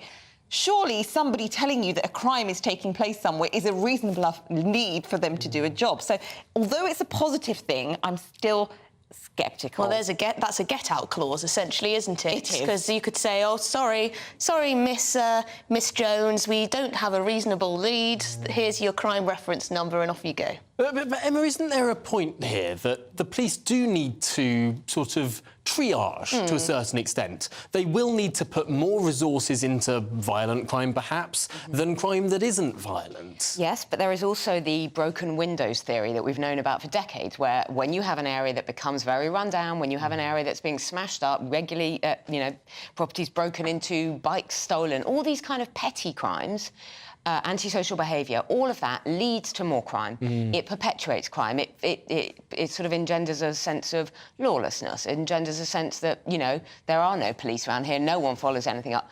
I mean, Emily refers to crime reference numbers. Any minor crime that I've never had sort of major crime in my life, but things like bikes being stolen, I've had a few flats being burgled over my lifetime, I've been given a crime reference number and nothing has ever happened, and I think that's the experience of a lot of people. Yeah, and things like car thefts are really on the rise, and there's absolutely no chance you'll find your car thanks to the police, or a very slim chance. I won't say there's no chance, but it's a slim chance. About the week after I moved to London, I had my phone snatched from my hands just on a main road in the centre of London. And this is an experience that so many people have had. I think one of the most frustrating things is if it's a phone or a laptop or something with GPS in it that goes missing. You can very often go to the police and say, this is precisely where my phone is. I can point you to the precise house or flat or wherever it is. Please go and knock on their door. And criminals are emboldened, as Emma says, from the lack of police officers on the street. We've seen a couple of homophobic attacks recently, stabbings there, where you would have thought that in these areas of London where people are out and about late at night, that there would have to be police presence there, because I think police presence alone is enough to put off crimes. Absolutely, and this is all about how much money the government are actually putting into our police force. They've had cutbacks and the resources are not there, the numbers are not there. They've got these community officers now that are going in as well to kind of aid that. But I think essentially people have lost a little bit of hope in the police, and I think that's going to take some time for them to rebuild with individuals, because ultimately small crimes might appear small to other people, but it's still a crime nonetheless. So, these things have to be followed through. There should be a basic standard that police have to do. And Emma, you're right, crime reference numbers, what really happens with them? I've had issues in the past, you're given a crime reference number and then you hear nothing. Because it's box ticking. They've then done what they need to do. Maybe you get a visit, well, you don't really nowadays, but in the old days you'd get a visit from someone, they'd come around and say, you all right, do you want a community support officer, blah, blah, blah, do you want to talk it through? No, you want the crime to be solved. You want the guy... I want my stuff back. I want my stuff back. I don't want to be... like, for example, in my street, which is a perfectly nice area, there is a gang, and they go down and they grab people's phones. They're on bikes and they grab people's phones from the street. So what are we saying? We're not even allowed to take our phones out in the street. But why not follow up when everybody is saying there is this group of young men, this is the gang, they are a local gang, but that's not followed up. For some balance, for some balance, I would say that I have had a couple of very good experiences with the police where they really have helped. Really? Really? Yes, I won't go into the details. I won't go into the details, but there are some good police officers there who are willing to go the extra mile. I'm sure there are individuals. It's like the NHS. I think there are some amazing nurses. I think there are some brilliant, dedicated police officers, lots of them probably. But there are people who don't bother and don't care and are just literally ticking boxes. I wonder, when it comes to those gangs who snatch phones, there must be certain addresses in London where the police have been told any number of phones are sitting there in that flat or in that area. It does boggle the mind that they simply perhaps don't feel they have the backup to go. It reminds me of, a child falling into a pond or a fountain a few years ago, and the police were not equipped to go in and help the child or something because of their own safety. And you think, well, hang on a minute, you're a police officer, you should be brave, there should be a level. The health and safety culture, I think, as well. Should they intervene? Is it safe for them to intervene? Do they have enough people? In the old days, a copper would go in there, grab the little kid, get the phone out of their hand and, rugby tackle them. Not allowed to do anything these days, and of course everyone's filming everything on for their social media, so there's that risk. I don't know, are our police too underpowered as well. Of course, an American policeman would bash in somewhere, but of course they would be armed. Now, I don't think necessarily all police should be armed, but I mean, it is a conversation. Shouldn't all police at least have tasers? I think that is on its way in. Well, maybe it certainly would stop some criminals in their tracks. And that's what we need some more of, perhaps. Shall we move on? Because Emma has a story on the front page of the Mirror. They're talking about ultra-processed foods. Yeah, and this is across the papers this morning. And you know what? It's no surprise. Ultra-processed foods are causing huge... around half of our food now is going to cause massive amounts of... well, already causing heart attack, stroke, high blood pressure, all of this. But look, where America goes, we follow. Are we surprised? Have we seen obesity, huge amounts of heart disease, stroke, all of this across our population? And we're not allowed to say this stuff. We are not allowed to say that obesity is a far bigger problem than things like COVID. If I want to eat myself to death, surely that is my choice. Fine, yes, your choice. It's costing the NHS billions and billions of pounds. But maybe that's an argument against... Let me just give you an example. Socialised healthcare. What are we talking about when we talk about ultra-processed food? Basically, stuff you can't make at home. How would you make... It's stuff like donuts, sweets, frozen pizzas, fizzy drinks, chicken nuggets, processed meat, ultra-processed meat, spreads, instant soup, fizzy drinks, cereal, protein bars, crisps, biscuits, all this stuff that people are ingesting in huge amounts.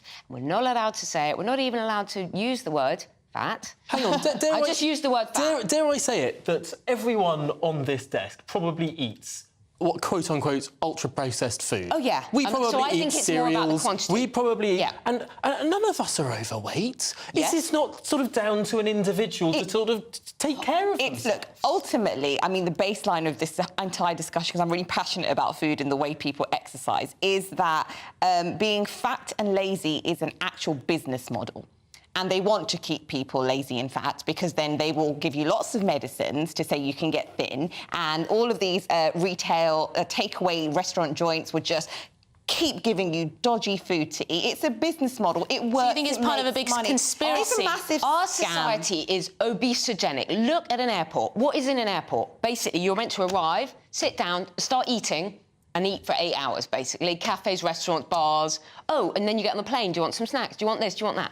All that people do. And be charged extra for your little bag that you take on if it's a couple of kilos over. Yeah. But if you're several kilos over, no, that's fine. Oh, that's now that is a controversial one. Should you have to pay more if you take up more of the plate?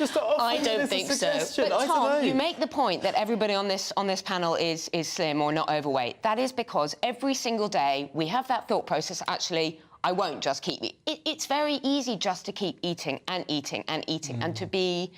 yeah, but let's not shame people because people are fat for a number of reasons, overweight for a number of reasons, and yes, of course it is because you eat too much. Some people do find it harder than others. It's an addiction. But we do now have... But it's also a simple equation, calories in versus calories out. I completely agree with that. But for the first time now, we have the means to almost intervene there because there's this new drug called semaglutide that has come out that a lot of people in Hollywood are on, that the NHS has just approved for people who are morbidly overweight. Why are we medicalising But I mean, if people find it hard to make that choice, they can take this drug in whatever form and it will allow them to sort of not have the same appetite as before. Surely that's a good thing. No, that's not a good thing. It's about a lifestyle choice. It's not about crash diets or Ozempic, or the injection, the miracle injections, or this kind of appetite suppressant stuff that you're talking about. It's not about that. It's about making changes for life. But at the same time... So what do you make of this, though? Because surely if someone can have an injection or take a pill that means they're less hungry than they were before, that allows them to just sort of eat less food, fewer calories in... Yeah. Surely that would save the NHS a lot of money. That would be helpful for society if it was a more accepted thing. I think that ultimately would be the last resort for somebody. I think your lifestyle choice, like Emma says, is going to be your priority. I genuinely believe that people are making bad choices for themselves. And if you look at the way, if you look at different countries, like if you go to Eastern Europe and you look at those people, you can see that their obesity levels are much lower, and it's because of a lifestyle choice that people are making. And I'm not saying that, that we shouldn't have these options available. You know, I have a couple of close friends that have had to have surgery in order to try and lose weight from it, and that's the last resort. But I've also heard of horror stories after having certain things. People are taking these tablets and they feel like they want to commit suicide, and they've got depression, and there's young children that are now taking all of these. So ultimately for me, I'm like, yes, do it if it's the last resort. And let's not forget that anorexia is one of the biggest killers of young women, so it goes both ways, doesn't it? People eating themselves to death and then also starving themselves to death. Oh, what a bright and sunny bank holiday Monday it is today. Can I just say, it is, to some extent, there is a positive here, which is we live in a society where we're worried we have too much stuff. Yes, so we have too much plentiful access to food. And I'm glad you bring that up. That's a good problem to have. In a communist country, we'd be having precisely the opposite conversation. People aren't having enough calories. Yes, and I'm glad you bring that up, because you talk about people being hungry all the time. There's a reason why. When you are eating this stuff, the food processors, the food manufacturers have got it to a very clever balance where it's very high fat, very high sugar, very high salt. So it's kind of moreish. You eat at McDonald's, half an hour later you're hungry again. It's not satiating you. This food is not home cooked. It's not fresh food. You talk about, you know, people in the European countries where they eat proper food. This isn't real food. Well, so people are addicted. Well, what's that statement, Emma? If it's not grown from the ground, do not eat it. It's not food, it's just more sugar and more salt, and it is like a drug. I'm just wary of four slim people yes, here. I do too. We all do. It's moreish. But every day we have to exercise discipline. Yes. You do. Yes. And you're not allowed to say that. You're not allowed to say but that's you because exercise discipline, or that you get up at 6 in the morning when you don't feel like it and you go for a run. Yeah, but let me just say, there's no necessary virtue in being slimmer than someone else, because it does, you know, there's 4 of us on this panel, we're all quite slim. We might be sounding like a little bit judgmental of those who maybe don't have as much access to our healthy living. I think this is actually another point for some people who live very privileged lives. They have access to a gym. Everyone who sort of lives a blessed life out in Hollywood has a personal trainer. Yeah. You know, and to some extent it is harder for some people than others. If you have a view, gbviews@gbnews.com. We've got time for one more story, don't we? Oh, we do have time for another conversation. Mugshot. Oh, let's do Trump's mugshot. This is okay. So Donald Trump's campaign raised £7.1 million following the Georgia Trump mugshot. Obviously, it's plastered all over social media. It's crazy news. Everyone's going crazy about it. I personally think it's absolutely hilarious. It's the first Prime Minister ever, or former president. Of course, to a much more lowly office than the Prime Minister. What I found really funny, actually, somebody on Twitter made this joke about Star Wars, saying that may the 4th arrest be with him. And I think people have made it comical. And should politicians be making money out of mugshots? Well, why not? Do it.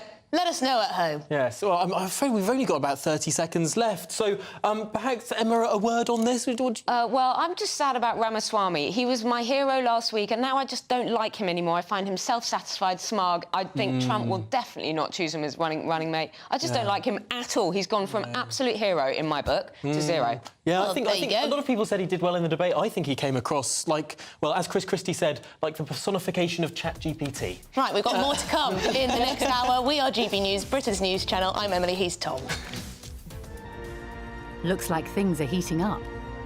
Boxed boilers, proud sponsors of weather on GB News. Hello there, I'm Greg Dewhurst and welcome to your latest GB News weather forecast. For the rest of the Monday, there'll be some bright or sunny spells. Lots of places will be dry, but there will be still a few showers around, but not as heavy and as frequent compared to yesterday. Through the next few days, generally low pressure is in charge. We'll see showers or some longer spells of rain, but fairly dry out there for the rest of Monday afternoon. A lot of cloud around. There will be some bright or sunny spells at times, perhaps most likely across eastern parts of England. A few showers too, particularly across northern parts of Wales into Northern Ireland, southwest Scotland too, 1 or 2 of them on the heavier side. Despite the cloud, temperatures lifting to the low 20s, around about 22 Celsius towards the southeast, 18 to 20 further north and west. Into this evening time, we'll see a band of rain approach northwestern parts of Scotland. This could be heavy at times, and then this will slowly push its way southeastwards across the rest of Scotland into Northern Ireland too. Some showers across western parts of England and Wales, but generally cloudy skies for most, and this will keep temperatures up generally in the low double figures across the board. So we've got this weather front that's snaking its way slowly southeastwards across the UK through Tuesday morning, slowly pushing outbreaks of showery rain southeastwards, behind it turning brighter with scattered showers, quite blustery across the northwest of Scotland. Driest conditions perhaps towards the far southeast, and here temperatures reaching around 21 or 22, a little fresher further north and west. Looks like things are heating up. Boxed boilers, proud sponsors of weather on GB News. The Live Desk with me, Mark Longhurst. And me, Pip Thompson. It's here Monday to Friday on GB News. From midday, we'll bring you the news as it breaks, whenever it's happening and wherever it's happening, from across the UK and around the world. Refreshing, feisty, but with a bit of fun too. If it matters to you, we'll have it covered on TV, radio and online. Join the Live Desk on GB News, the People's Channel, Britain's news channel. Weeknights on GB News from 6 p.m. You'll always get drama. Please stop, Michelle. I know, yeah. Please stop. Should I just shut up? Romance. You like me, I like you. There you go. There you are. Well, don't tell anybody. Adventure. Etc. That's the whole point. But And action. Sergeant, agreed. My superstar panel, they're already at it. They're fighting. It's going to be quite a show. Only on GB News, the People's Channel, Britain's news channel. So Jubes and Kerr, we tackle the issues of the day with real robust debate, both sides of the fence, battling it out with me in the middle with my forthright opinions and views. And often really interesting things happen because you start with a position and then by the end of the debate you find actually, well, I might not have thought about that one. What we need in this country is 2 new political parties. You should maybe think about doing a 2024 calendar. I'm Michelle Dewberry and I'm keeping you company right through until 7 o'clock this evening. GB News, the People's Channel, Britain's watching. Monday to Thursday, 9 p.m. till 11 p.m. Join me, Dan Wootton. I'll bring you the sharpest takes and hottest debates. Do you not believe in prison? I don't believe in prisons. I'm completely stunned. I guarantee you there'll be no spin, no bias, no censorship. I actually was personally quite offended by it. And no reason to go to bed. So I guess they've always been quite woke. That's Dan Wootton tonight on TV, radio and online. Monday to Thursday from 9 p.m. till 11 p.m. on GB News. The People's Channel, Britain's news channel. In a world of dull and predictable radio and TV shows. Oh, hi. On Mark Dolan tonight, we've got big guests. We drill into the big stories of the day. The show adds up to a brilliant listening and viewing experience. Mark Dolan Tonight is the most entertaining current affairs show ever, and that's a fact. That's Mark Dolan Tonight, Friday, Saturday and Sunday from 9. Only on GB News, Britain's news channel. Like all families, we have arguments every now and then, but actually we agree on what the mission of GB News is, and that's the most fundamentally important thing. GB News provides the kind of platform that lets all voices be heard. We don't hold back. We're free to say what we really think. Just because some people who live in a tiny little Westminster bubble think that their particular story is important, that's not the most important story for me. And often they will be difficult stories, stories that you won't find on the establishment media. Because what people think in the north of England may be very different to what they're thinking in the home counties. We're going to carry on telling the world what life is really like for households up and down the UK. We love to be in your car, in your kitchen as you're having your breakfast. Whatever you're doing, you are part of the show. If it matters to you, it matters to us. Britain's watching. Britain's watching. Britain's watching. We're proud to be GB News, the People's Channel, Britain's news channel.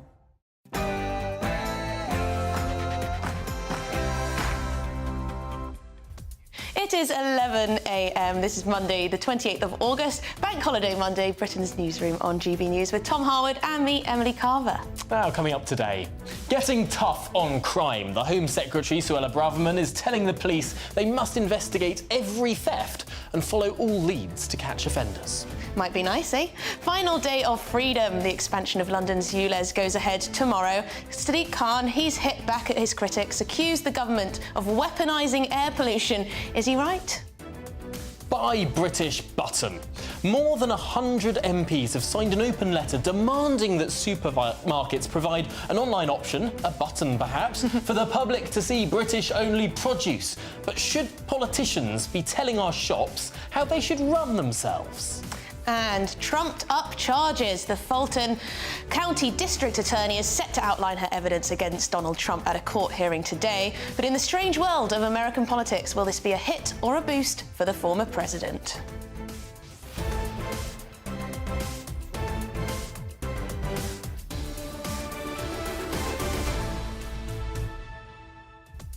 Now, of course, we love you getting involved with the discussion on all of our talking points today. Do feel free to email in. gbviews@gbnews.com is the address, and we'll get to some of them later in the show.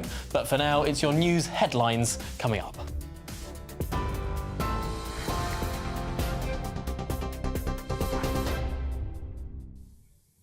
Good morning. It's 1 minute past 11. I'm Theo Chkomba in the GB News newsroom. Ministers are being accused of disregarding safety concerns on the Bibi Stockholm. The Fire Brigades Union has sent a pre-action protocol letter to the Home Secretary raising the possibility of legal action. The union has previously described the barge as a potential death trap. Suella Braverman, who insists the vessel is safe, has until Thursday to reply to the legal letter. Meanwhile, the Home Office is reportedly considering the use of electronic tags to monitor asylum seekers who arrive in the country illegally. The Times says officials have been asked to find ways to prevent the thousands of people who arrive on small boats from absconding. The Home Secretary insists the police have resources to meet a government pledge to crack down on crime. Forces in England and Wales are being told to follow all reasonable lines of inquiry when it comes to investigating burglary or theft. The new commitment is part of a crime week of policy announcements. Labour criticised it as staggering admission of 13 years of Tory failure. Shadow Employment Rights Minister Justin Madders says it's taken too long to implement. What's been happening for the last 13 years of a Conservative government if crimes have not been investigated? But it is, I'm afraid, a reflection of what I hear from constituents and my own experience, that sometimes the police just don't have the resources to investigate the crimes. In fact, 90% of crimes go unsolved. And I think that it's a sad state of affairs that this is something that's been presented as a new exciting policy when it's something we should have been doing all along. 2 men are due to appear in court charged with murder following a suspected ammonia attack in Gateshead. 26-year-old Andy Foster was sprayed with the substance and later died in hospital after opening the door at his home on the 20th of August. Kenneth Fawcett and John Wandless were arrested on suspicion of murder. A number of people have been injured after a cruise ship broke free from its moorings during a storm in Spain. Passengers on board the P&O Cruises Britannia were treated by medical staff after the ship collided with a petrol tanker in Palma in Mallorca. P&O says the ship will stay in the port to be checked for technical issues, but the captain had earlier told passengers there was no structural damage. Today marks 2 years on from Britain's withdrawal from Afghanistan following NATO's 20 years there. Dozens of nations evacuated their forces from the country after the Taliban retook the capital, Kabul. Veterans campaigner Trevor Court, who fought in Afghanistan, says Britain's departure undid their work in the country. We were making a difference when we were there. When we were there, we provided security, we provided assistance. We helped build schools. We helped build hundreds of wells. We brought over products, pencils, pens, calculators. We helped these young girls find an education, get an education. And the minute President Biden pulled out, the Taliban took over, and all these things that women and young girls were aspiring to be got cancelled. Spain's Football Federation will hold an urgent meeting later after President Luis Rubiales was suspended by FIFA for kissing a player on the lips. Mr. Rubiales refused to resign after kissing Henny Hermoso at the Women's World Cup final, saying the kiss was consensual. But the player denied it, and a string of coaches from the women's squad are demanding he steps down. The Royal Spanish Football Federation has called regional federations to an extraordinary and urgent meeting to evaluate the situation. Football's governing body announced last week Rubiales will be suspended for 3 months. Cereals, fizzy drinks and fast food could increase the risk of cardiovascular diseases. A study from the European Society of Cardiology in Amsterdam found that ultra-processed foods raise the risk of high blood pressure, heart attacks and strokes. The team also discovered those who consume less than 15% of ultra-processed food are least risk of suffering from heart-related problems. Ryanair, Jet2.com and TUI are among the worst UK airlines for website accessibility. That's according to a report by the Civil Aviation Authority, which looked at 11 largest carriers. British Airways received the highest score, making their website and navigation and interaction very easy for people with different impairments. Ryanair, TUI and Jet2 received only a score of 2 out of 10 and pledged to improve their websites. This is GB News across the UK on TV, in your car, on digital radio and on your smart speaker by saying play GB News. Now it's back to Tom and Emily.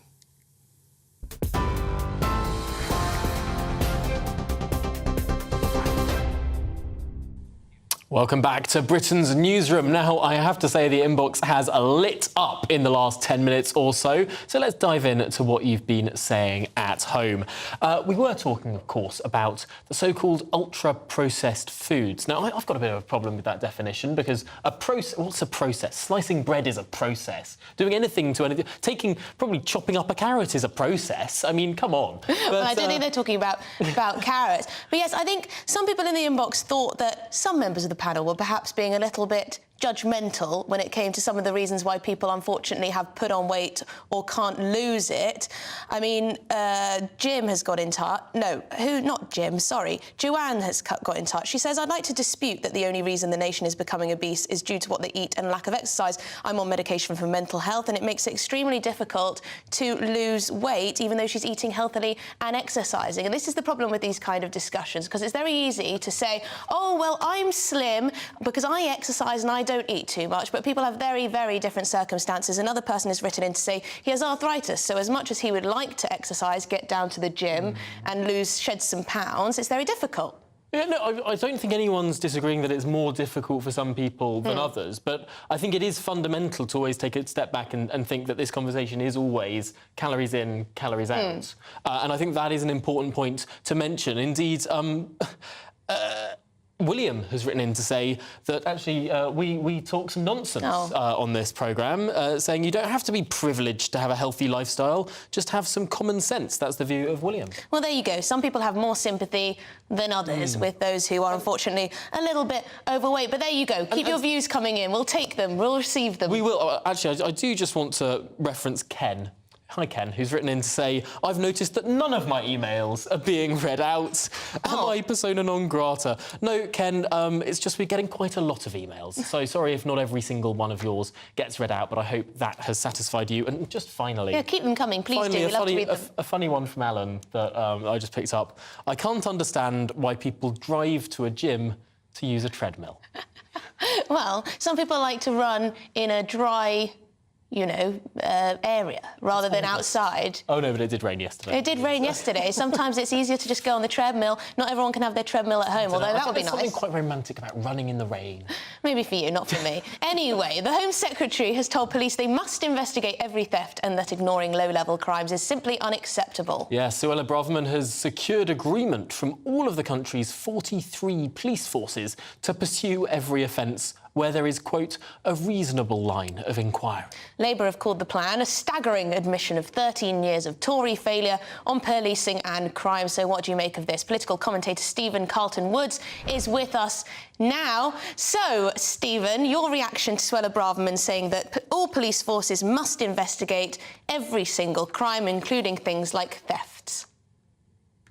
Well, it's nice to think that they would do that, but obviously there's many reasons why they don't do that. So it's a difficult one, really. The government try and put things in place to give police the tools to do the job.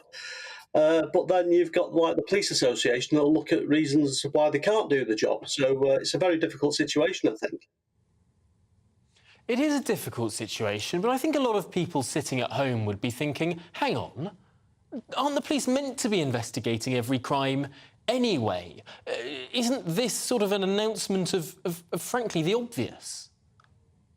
Well, yeah, I agree with that, Tom. But the thing is, you look at the way the police carry out their work, where they seem to make their own priorities up as they go along. We've seen demonstrations from far-left groups where they've been offered cups of tea, and then the heavy-handed tactics from the right-wing organisations. So really, the police need to have a general consensus of how they're going to actually do the job rather than cherry-picking work. And Stephen, leading the Times today, the front page, electronic tagging plan to stop migrants fleeing. The government, of course, has the illegal migration bill through Parliament. They want to detain and then deport those who get here in an illegal fashion. So tags may be the only way to, in quotes, detain them. What do you think of this? Well, I agree with them, really. I mean, if someone's here illegally, they're a criminal, and they need to be treated like criminals. There is legal means to get here and go through due process, but sneaking over on boats is dangerous to themselves and also, just not a good situation. So we're going to see, just like in every other step that the government try and do to combat this sort of thing, you're going to have people who'll do anything they can to bring illegal migration over to this country. So I think if tagging is a new tool to try and curb this issue, and it needs to go ahead. What about the concern that simply, rather hilariously, we don't have enough tags in this country for the numbers coming over? I mean, it does feel sometimes, presenting this programme and talking about all the things, whether we can't build prisons, can't have enough tags, can we just not do anything in this country? Yes, and our detention estate can only hold 2,500 people, so it's about a week's arrivals. We're in a bit of a sticky situation, aren't we, here? Because 2,500, well, that's 2 weeks' worth of migrants sometimes. Well, I mean, they've got to start somewhere, haven't they? We've seen every plan that they've come up with, people trying to thwart it. And the unions getting involved now. I thought unions are meant to be looking after workers' interests in the UK, not after illegal immigration. So what more can the government do, really, besides try and strive to do the best that they can with the tools that they have? Isn't this the problem, though? Every week we get a new announcement from the government, what the Labour Party often calls as a gimmick. We hear whether it's Rwanda, whether it's the purported tagging system, whether it's the Bibi Stockholm or indeed requisitioning old RAF bases, all the rest of it. We hear it time and time again, and then it just sort of doesn't happen. It gets stymied in the courts, the unions try and stop it. Is the government actually in control, or is one of the issues here that the government is just demonstrating their own incompetence? It just shows the incompetence of Labour, really, and how inadequate they are, throwing all these accusations at the government, when in fact it's Labour activists that are intrinsic in all this blockage. But hang on. The Labour activists might want to be trying to block all of this stuff, but Labour doesn't have a majority in the House of Commons. Labour isn't in control of the country. Labour wanted to block Margaret Thatcher doing a lot of things, but she stood up to them and stopped them. She beat the unions. Why is this government so impotent? No, that's it. You've got a good point there. I said on the last show about our great statespeople we used to have that could stand up to the unions and all these people that wanted to implement red tape. We don't seem to have the appetite or the capability, really, in the current government to deal with such matters. Stephen, just very, very quickly, it's also reported today that Rachel Reeves, well, she has said this, that Labour won't hammer the rich, essentially. They're going to be nice to the top 1%. No rise in income tax, no wealth tax, no rise in capital gains, etc., etc. What do you say to that? They're not listening to the far left anymore. Well, I don't know. We've looked at what Labour are trying to do now with the clean air zones across the country. We've had the big thing with ULEZ now being stretched out tomorrow in London. But we look at Manchester and the state of Manchester and what's been going on there with Andy Burnham trying to sneak in the clean air zone and blame the government at the same time. So it's, Labour are quite good at throwing stones when they live in a really big glass house. Well, yes, and that is the job of the opposition, of course. Thank you very much indeed, Stephen Carlton Woods there. Thank you very much for joining us. Although I have to say, I mean, the top rate of tax under the last Labour government was 40%. The top rate of tax under this Tory government is 45%. Yeah, but we've got a pandemic to pay for, don't we? I should have thought there'd be a strong centre-right argument about not wanting to clobber the rich, wanting to attract the rich here, have them spend more, have that tax revenue rise as a result. We'd rather see them, you know, fly off to Dubai. But there you go. Should we move on? Police chiefs will have more power to dismiss officers found guilty of wrongdoings. A proposal will be announced today by Downing Street. Yes, the plan aims to restore public confidence in the police, which has been badly damaged in recent years. Right, so we have Hamish Brown, who is the former Scotland Yard Detective Inspector. Thank you very much indeed for joining us, Hamish. What changes do you anticipate in practice? Well, good morning to both of you. And indeed, the Commissioner's in a difficult position because he wants to enhance public confidence. He's got officers, rogue officers he doesn't want, and he wants them out pretty quick. And I can understand that. And there's got to be a lot of rebuilding with the public. All the scandals, well-publicised scandals, not just the Metropolitan Police, by the way. Other forces had a bit of a tough time as well. I think it's Met who makes the headlines. So what are they going to do about it? And the Commissioner said, well, we could streamline the disciplinary process, get these people through, get them out. And at the moment, we have legally qualified chairs, barristers. They chair the disciplinary hearings. It is that impartiality, it is transparent, and a lot of people are comfortable with that. The Commissioner and others feel it's not moving on quick enough, so they said, we'll deal with this and we'll show you what disciplinary hearings are all about. Well, that's all very well and good, and I support get the nuisance, the bad officers out. The damage it's done, and not all police officers are like that at all. The vast majority are hard-working people. But the situation is, and bear in mind, whatever the officer's charged with, under European Court of Human Rights, Article 6, they're entitled to a fair trial. And if they don't get a fair trial, the police will lose the case. So they've got to be a little bit careful there. And supposing there's a well-publicised case, I don't know, the hearing, they do their best to hear all the evidence and say, well, actually, I don't think the case has been proved and the case is dismissed. And the public are going to say, there go the police again, sticking up for their own.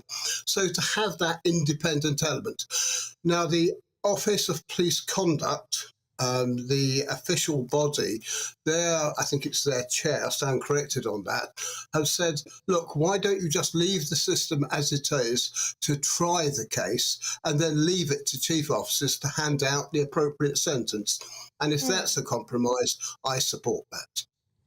It does seem that whatever we're talking about, to some people, might well come across as if there's tinkering going on, as if this is all sort of looking at sort of who manages the system as it currently exists. Is there not a question about... Yeah, it's changed over the years, of course. And it's to get that independent element in and to encourage public confidence. And the rebuilding, goodness me, all police forces have to do. So the Commissioner is right in his thinking, but we've also got, or they've also got to get it right to keep the public confidence going.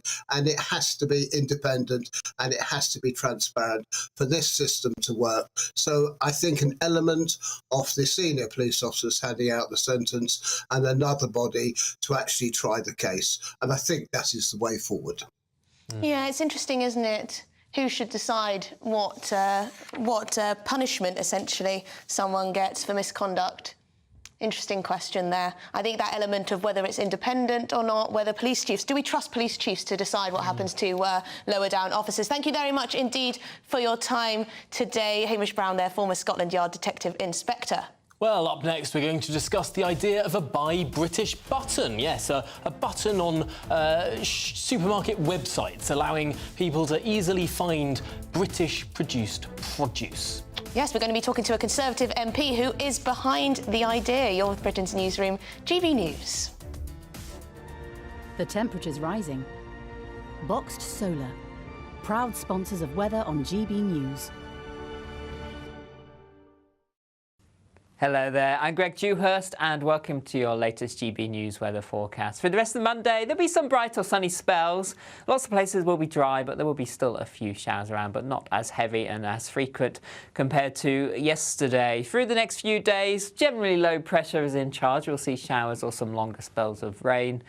But fairly dry out there for the rest of Monday afternoon. A lot of cloud around. There will be some bright or sunny spells at times, perhaps most likely across eastern parts of England. A few showers too, particularly across northern parts of Wales into Northern Ireland, southwest Scotland too. One or two of them on the heavier side. Despite the cloud, temperatures lifting to the low 20s, around about 22 Celsius towards the southeast, 18 to 20 further north and west. Into this evening time, we'll see a band of rain approach northwestern parts of Scotland. This could be heavy at times, and then this will slowly push its way southeastwards across the rest of Scotland into Northern Ireland too. Some showers across western parts of England and Wales, but generally cloudy skies for most, and this will keep temperatures up generally in the low double figures across the board. So we've got this weather front that's snaking its way slowly southeastwards across the UK through Tuesday morning, slowly pushing outbreaks of showery rain southeastwards, behind it turning brighter with scattered showers, quite blustery across the northwest of Scotland. Driest conditions perhaps towards the far southeast, and here temperatures reaching around 21 or 22, a little fresher further north and west. The temperature's rising. Boxed Solar, proud sponsors of weather on GB News.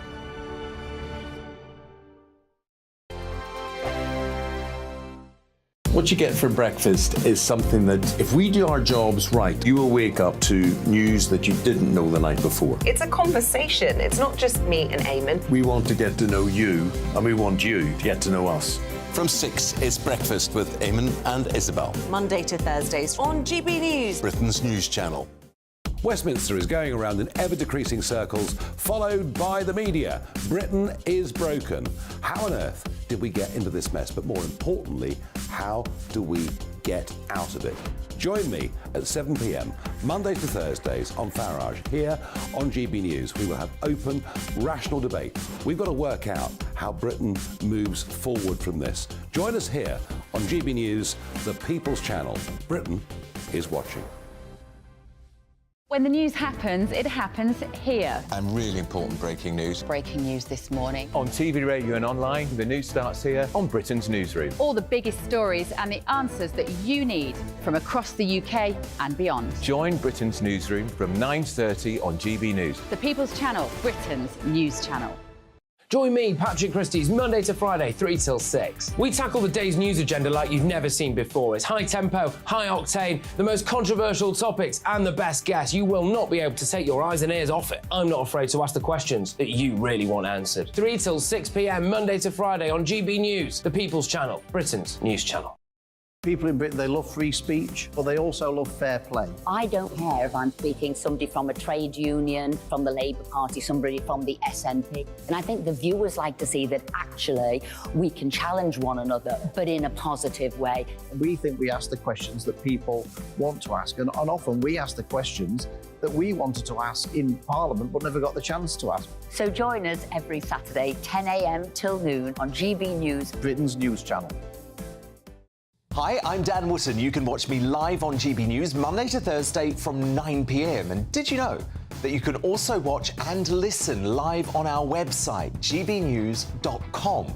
You'll always be up to date on the latest breaking news, as well as enjoying the best stories, opinions and shows. You can even join the debate under our live player as you're watching. So head straight to GBNews.com on TV, radio and online. GB News, Britain's news channel.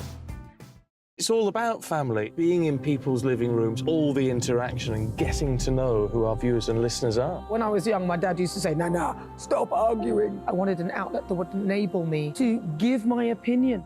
People are going through a really hard time right now, and I know that you don't feel like you're being listened to by the establishment. I came to GB News because it's the People's Channel, and I want the audience to have their say on the events of the day. We're dynamic. We do something different. Democracy shows that the wisdom of the nation is in its people.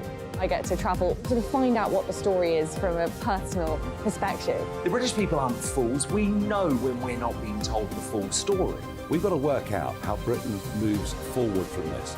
It's the best country in the world. The establishment had their chance. Now we're here to represent your views.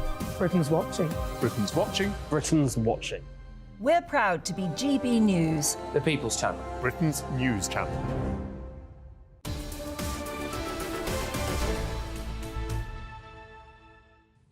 Very good morning, it's 11:26 and you're with Britain's Newsroom here on GB News with me, Tom Harwood, and Emily Carver. You are indeed. Now, over 100 MPs have signed an open letter calling for online supermarkets to include on their site a section just for British produce. Yes, the letter, written by the Conservative MP Dr Luke Evans, aims to make it easier for people to support British farmers. And I'm delighted to say that Dr Luke Evans, the Conservative MP for Bosworth, joins us now. And first of all, Luke, this is a Conservative led letter, I suppose, that's telling private companies how they should run their businesses. Sounds a bit left-wing. No, Tom, it's not at all. It's actually anything but. It's asking, simply saying there is an opportunity here, backed by consumers and backed by the farmers, to allow people more choice. So that's exactly what we're asking. For some people, the priority will be cost. For some people, the priority is whether it's summer or Christmas. I'm simply saying there's an opportunity here to allow people to choose British products, because we know that people want to have homegrown food. We know it's better for our farmers. We know it's better for our environment. So this is simply providing that parity of choice, because at the moment it doesn't exist. And it's simply asking the supermarkets to make a change on their digital marketing to allow people to do that. We already do that when you come to Christmas. You hit the Christmas button, you can choose anything from Christmas. If you've had a barbecue this summer, you can do exactly the same. Why can't we do it with British products, so that if you want to go shopping, you get a choice of all the different British wines, British meats, British fruit and veg, all in one place? Yeah, this is, I mean, it sounds a positive step. Why shouldn't supermarkets do this? If people want to know whether products are British or not, there may well be many consumers out there who want to support British farming, support British produce, support British manufacturing and so on. It seems like this is already dividing the inbox, though. Some people are saying that English produce is far more expensive, so they wouldn't be able to afford it. Others are saying this is a fantastic way to support farmers. So you can see there's a difference of opinion out there. English produce isn't always the cheapest, is it? And Emily, that's exactly why Tom's hit something and the nail on the head. And this is all about choice, because some people, the choice will all be about cost. But for others who want to support their rural communities, their homegrown side, and make that environmental choice, this is simply providing them the ability to make that difference. If you think about it, when you book a hotel, for example, you can rate it by location, you can rate it by cost, you can rate it by recommendations. Well, we can already do that on our shopping. We do it by cost and alphabet. All I'm simply asking the supermarkets to do is put in ability to choose it by British, so that there is that choice. And the National Farmers Union have got behind this. They've been running this for a long while now. And I've simply had the opportunity to say, how can we help our farmers? How can we help our countryside? Well, allow people to buy British should they choose to. No, I understand your point about the consumer having choice, but fundamentally, aren't we ignoring whether or not the supermarket, the producer, has the choice? Whether or not we're compelling companies to do things that they don't see it's in their business interests to do. Perhaps some companies would think, I'll put this button on and that might give me an advantage over my competitors. Some might not want to do that. Are we not at risk of sort of yet more impositions upon companies, just as some of your colleagues were demanding every new house was built with a B brick in it? Seems like a little thing, but these sort of regulations add up. These impositions from politicians upon businesses add up and really harms the economy. More red tape, Luke. Tom, you're absolutely right. But also, you've got to remember there's a politician I want to try and make a positive change. So why can't I ask? And if I happen to ask with 117 other colleagues from across the House, that probably points to me that it might be a good idea, or at least worth consideration. The supermarkets are well within their right to tell me to go packing.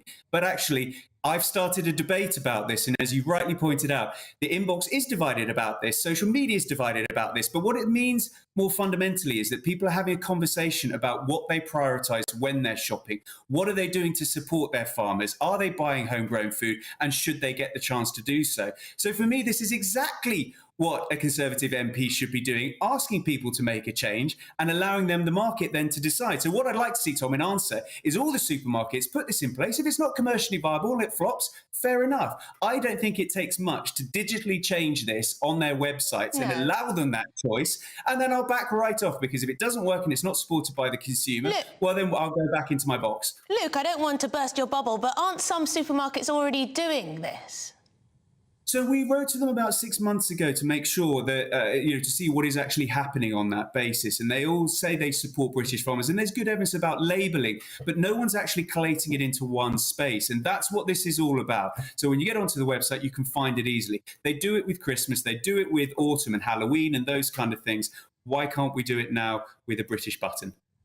I think a lot of people want to know this information. I'm seeing people write into us saying, I want to be able to have everything in one section. I know it's British. I can then choose from there, rather than scouring through the whole website of Tesco, Waitrose, wherever, and trying to find the British food. I just feel more uncomfortable when this comes from politicians rather than a public It's just petition. a nice thing that Luke's doing. Do you ever get this sort of sense that people are intrinsically distrustful of you as a politician, as an elected MP?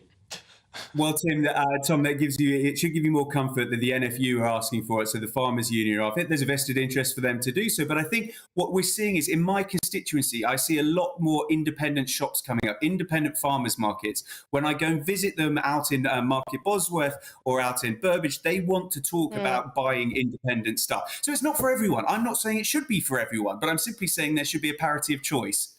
Well, there you go. There's the pitch. Thank you very much indeed, Dr. Luke Evans, Conservative MP for Bosworth.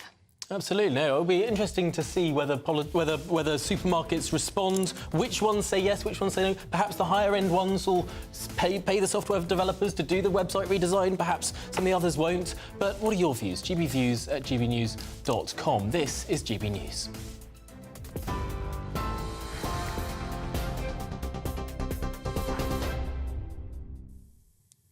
It's 2 minutes past 11. I'm Theo Chikamba in the GB Newsroom. Ministers are being accused of disregarding safety concerns on the Baby Stock home. The Fire Brigades Union has sent a pre-action protocol letter to the Home Secretary raising the possibility of legal action. The union has previously described the barge as a potential death trap. Suella Braverman, who insists the vessel is safe, has until Thursday to reply to the legal letter.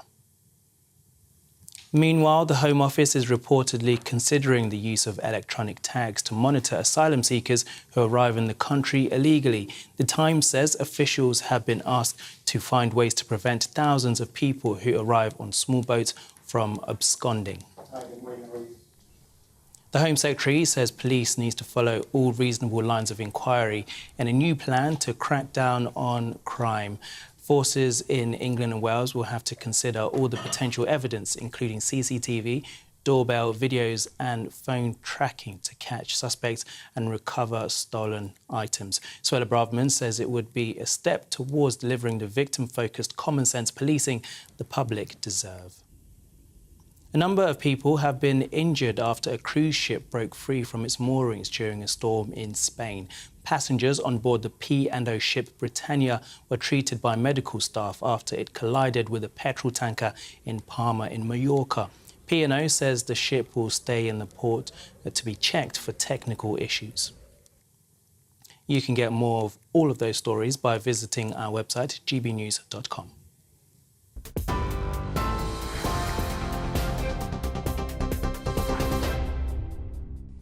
It's 11:34 and you're with Britain's Newsroom here on GB News with me, Tom, and Emily. You had to think about that, didn't you? Even though it's right there in front of you. When it's after past, it becomes a lot more difficult. I don't know. Maybe it's a bank holiday Monday and we're all running a little bit more slowly. Who knows? Maybe, but that's OK. Fulton County District Attorney Fannie Willis is set to outline her evidence against Donald Trump at a court hearing later today. This comes after Trump's legal team predicted that he will not stand trial for any of his charges until November next year, as the court dates clash with the final stages of the 2024 presidential election. So joining us this morning is Carl Bostic, former US reporter at NBC News. The drama keeps coming. This is very prolonged, this legal action.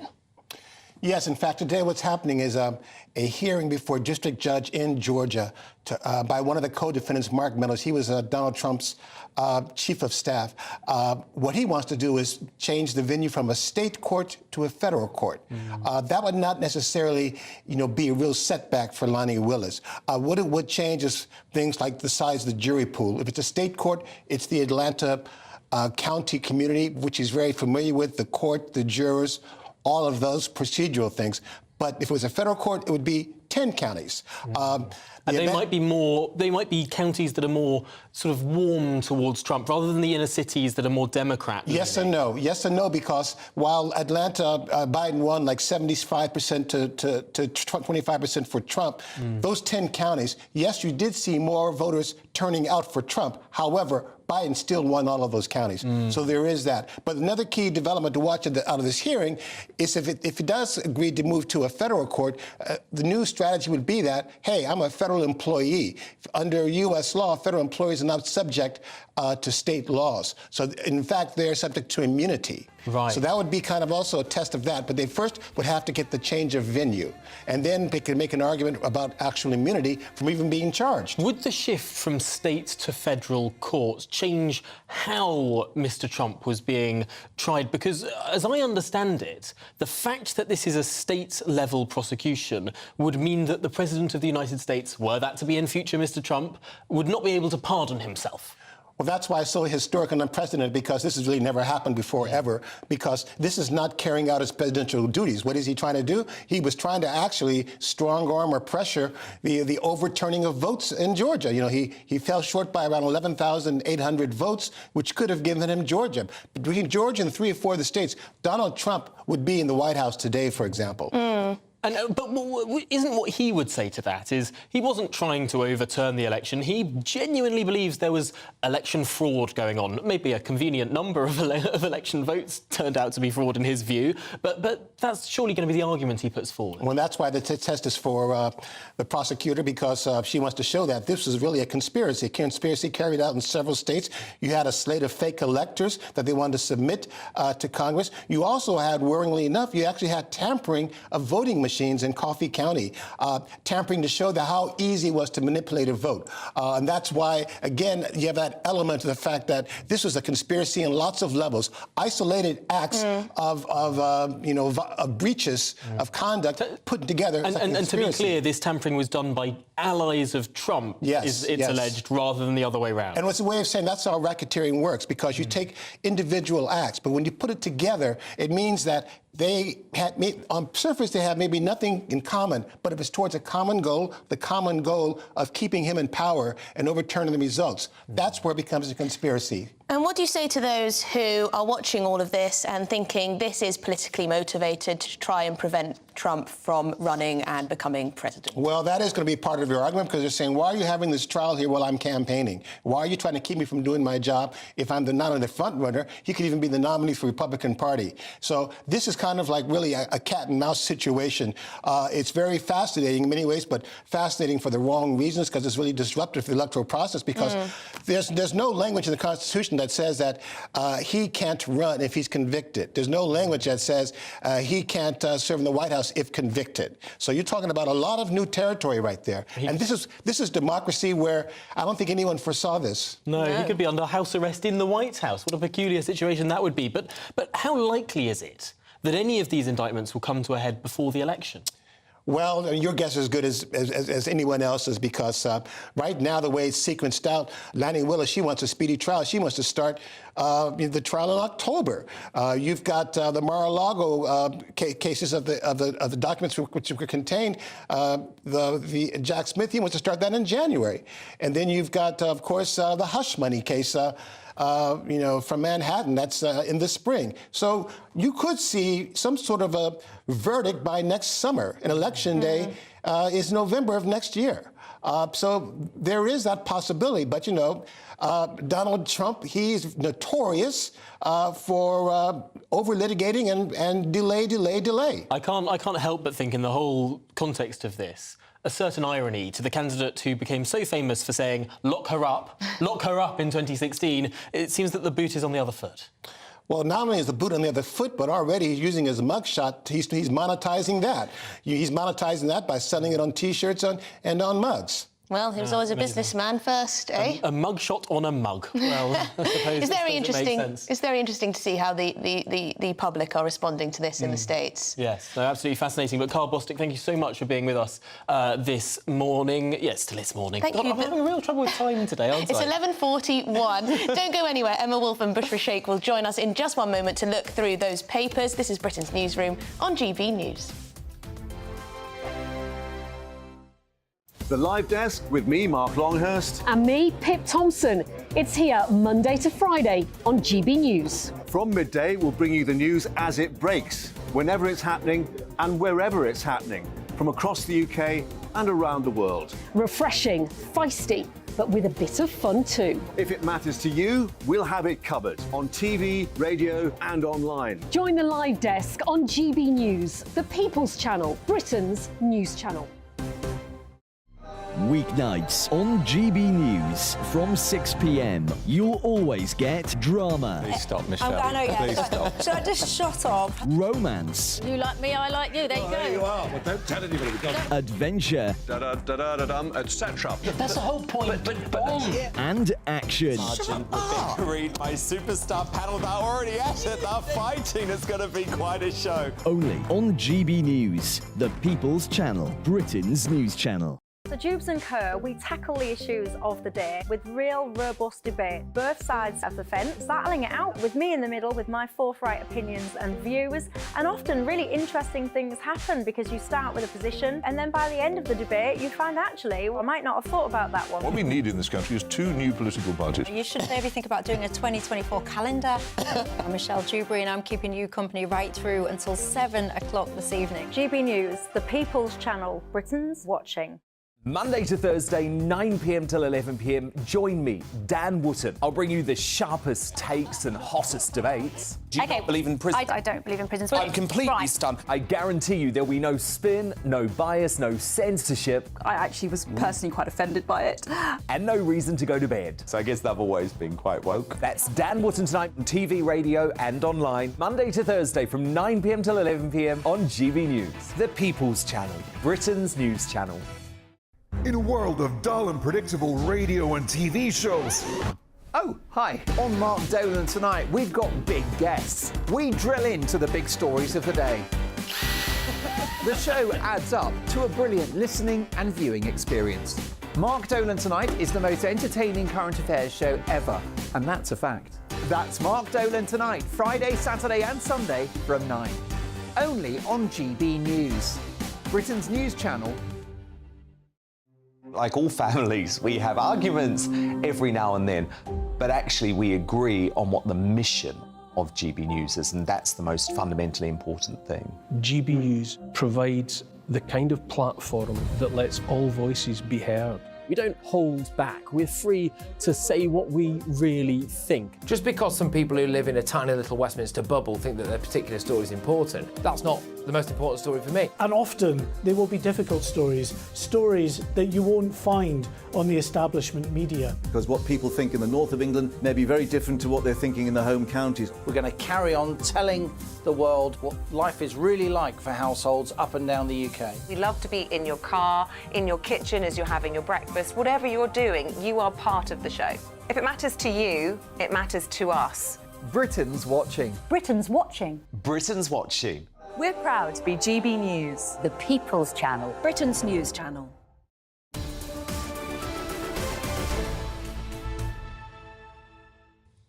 Welcome back to Britain's Newsroom with me, Emily Carver, and Tom Harwood. Now, we've been looking at a story this morning, which is the potential use of electronic tags on illegal migrants.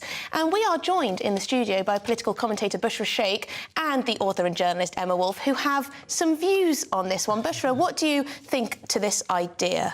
OK, If I'm totally honest, I just think it's an awful idea. Why? They're not criminals, firstly. They're not. Yes, they might be illegal migrants and maybe, you know, we don't want them here, but they're actually not criminals. A lot of people would say that the first word that you said there, illegal migrants, would denote the fact of criminality. Well, they've made it illegal migrants, A, because they shut down all the pathways and they want to stop the boat, so then they've just classified it as illegal. You know, this is a term that can be used quite widely. They actually have not... I mean, they're not criminals, and I feel like it's unfair. Hang on, Bushra. Do you want undocumented men from all sorts of different countries around the world being able to abscond from hotel accommodation and other accommodation and just be running free around the country without us knowing who they are? Surely the government's first job is to protect the safety of British citizens, and if that means using tags, which may not be, you know, the best way, but it is one way if we don't have the space to detain people. Let's bring in Emma at this point. But I find it almost more alarming. We don't have the space to keep people. We do not have the space. I think we have the space that our Home Office estate can hold around 2,500 people, and we've got around 175,000 asylum seekers. This is not necessarily illegal migrants, it's asylum seekers who come to this country seeking asylum. But I'm not even sure if we can't detain them, we're going to have 175,000 plus people walking around with electronic tags, sort of. I mean, the idea... That's not a very reassuring situation to be in. Well, I believe this idea is kind of ludicrous because actually what we should be focusing on and putting our resources and our monies and efforts towards is the processing. We've got a backlog. There are so many people waiting to be processed, and you're right, a lot of them are seeking genuine asylum, and we don't want a bunch of people walking around with tags. Hang on, it's going to cost money. It's quite scary seeing someone with a tag around their ankle. I've been in a position where I was sitting next to someone on a bus and I glanced down and he had a great big tag on his ankle, and it's probably unfair, but I immediately felt as though I was sitting on a bus next to a, you know, bona fide criminal. I think the problem when we talk about these initiatives or things that have been briefed to the papers from the Home Office, we forget that the government have put through the illegal migration bill. Now, whether you support it or not, the whole point is that they detain those who come across by irregular means, by illegal means, on a boat, and then they deport them to a third country or to a safe country. Very small set of circumstances. Yeah, apart from those who are particularly vulnerable or who have evidence there that they are going to be persecuted. So the idea is that they would be sent to another country, so this would just be a detaining process. OK. I know, not ideal, but that is the government's plan. But surely the problem here is there's only one country that currently the United Kingdom has an agreement with to send them, unless they're coming from a country where we've got a returns agreement like Albania. It's only Rwanda that they could be sent to if they're a general asylum seeker who we don't know the provenance of. And there aren't that many spaces that we have in Rwanda. I mean, and that plane has never blooming well left the tarmac, and the Rwanda plan is basically dead in the water. Given the government's record on any big IT projects, look at the Met Police being infiltrated, you know, being hacked yesterday. Look at the NHS, billions that were put into the NHS system to get everything digitized. Do you have any faith that these electronic tags, they'd probably lose, you know, that doesn't keep... Well, hang on, Emma, the issue is that at the moment... And it costs too much, and we don't have enough tags. We have a large number of cases, though, to put the other side, we have a large number of cases where there have been migrants who have come through this means, seeking asylum or looking to work in the black economy, have simply absconded from their accommodation, and that could be a risk to people's safety. But Bushra is right. We need to focus on, A, processing them more quickly in ineffective ways. You can't just have people, you know, in hotels or in kind of lodgings just for months and months and months. But secondly, we need to deal with the situation at root, at the cause, at the countries where they're coming from. Yeah. This is not going to work. Good luck with that. Headline about the Home Office acts over fears. They're not acting. They're considering. It's a failure of the Tory government, system. Ultimately. This whole stopping the boats, the migration, the numbers. I'm also a British citizen. I don't want an influx of these thousands of people coming here unregulated, no processing. It's scary for people. I get that. It's a failure. And honestly, I'm telling you, it's the processing. Put the money where the processing systems are. We don't want a bunch of people with these tags, and I'm telling you, people are going to be scared when they see that. Well, it's all theory anyway, really, because apparently we don't actually have enough tags. Oh, God. 25,000 tags in the country. We're having a hypothetical conversation. All over again. We're going to get billions and billions of tags. Thank you, Emily. Tags won't work. Bushra, shall we move on? Yes. Because you've picked out an online video of of what's going on. This video from The Telegraph. OK, so this is a story in The Telegraph. It's written by a lady called Isabel Oakeshott, who we know was the scandal behind Matt Hancock. She had that story. But this is about the former Prime Minister of Imran Khan. This video is when he's going and having a meeting with Putin in Russia. And The Telegraph, obviously, this article claims that Imran Khan is a friend of the enemies of the West. Now, this is really interesting. This is the former Prime Minister of Pakistan. This is a former Prime Minister of Pakistan who's currently been in prison in Attock jail in Pakistan as prisoner number 804. Now, this story really bothered me and lots of people. It's been massive over the weekend. Why? Because Imran Khan is a famous sportsman, a cricketer who has ties with the UK, firstly. He was championed in this country. He's now a prisoner in Pakistan. His links to the West were always about keeping harmony and having ally. It was never about being the friend of an enemy. There was criticism that Imran Khan sort of rode a populist Muslim wave to get elected in Pakistan, and to some extent ditched some of his ties with the West and with the United Kingdom, which were there when he was a cricketer. But when he became a politician, the criticism was that he sort of left the West behind and perhaps went for that greater sort of religious populism in Pakistan. I mean, there is a slight truth to that, because obviously the majority of Muslims are... the majority of Pakistanis are Muslim, but that's not the take that he took. For him, it's about putting his country and his people first. So his impartiality to the Ukraine and Russia situation is what got him outed in the no-confidence vote, because the cipher leak that proved kind of that there was a US influence in that no-confidence vote. So my question is, does the West often play a part and influence government in geopolitics?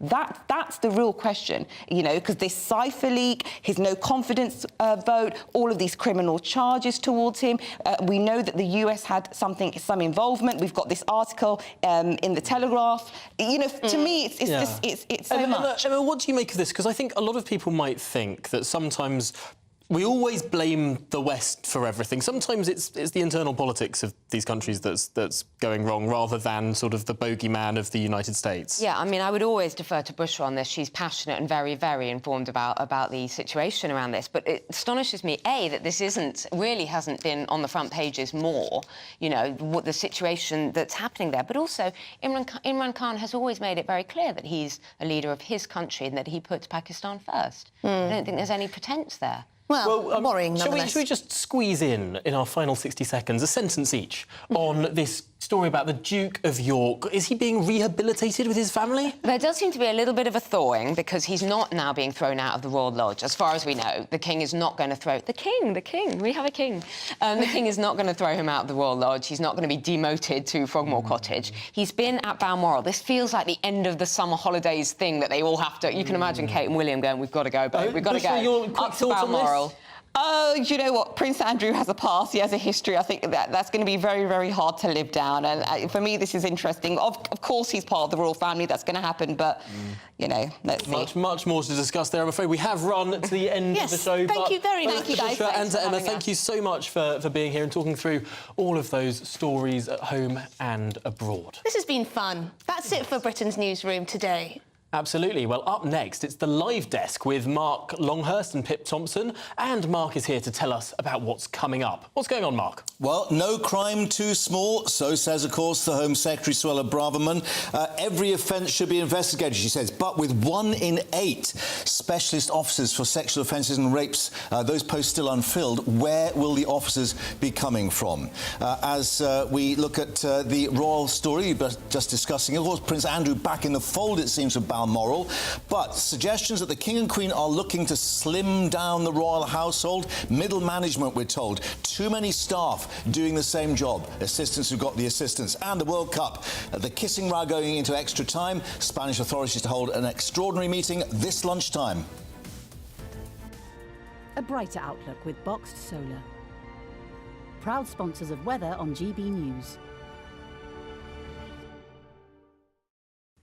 Hello there, I'm Greg Dewhurst and welcome to your latest GB News weather forecast. For the rest of Monday, there'll be some bright or sunny spells.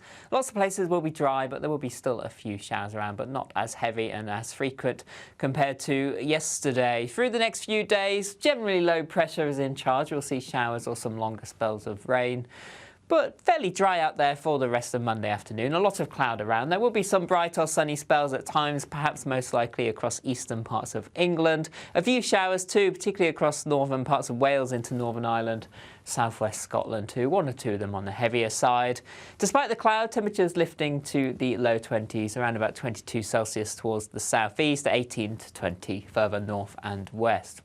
Into this evening time, we'll see a band of rain approach northwestern parts of Scotland. This could be heavy at times, and then this will slowly push its way southeastwards across the rest of Scotland into Northern Ireland too. Some showers across western parts of England and Wales, but generally cloudy skies for most, and this will keep temperatures up generally in the low double figures across the board.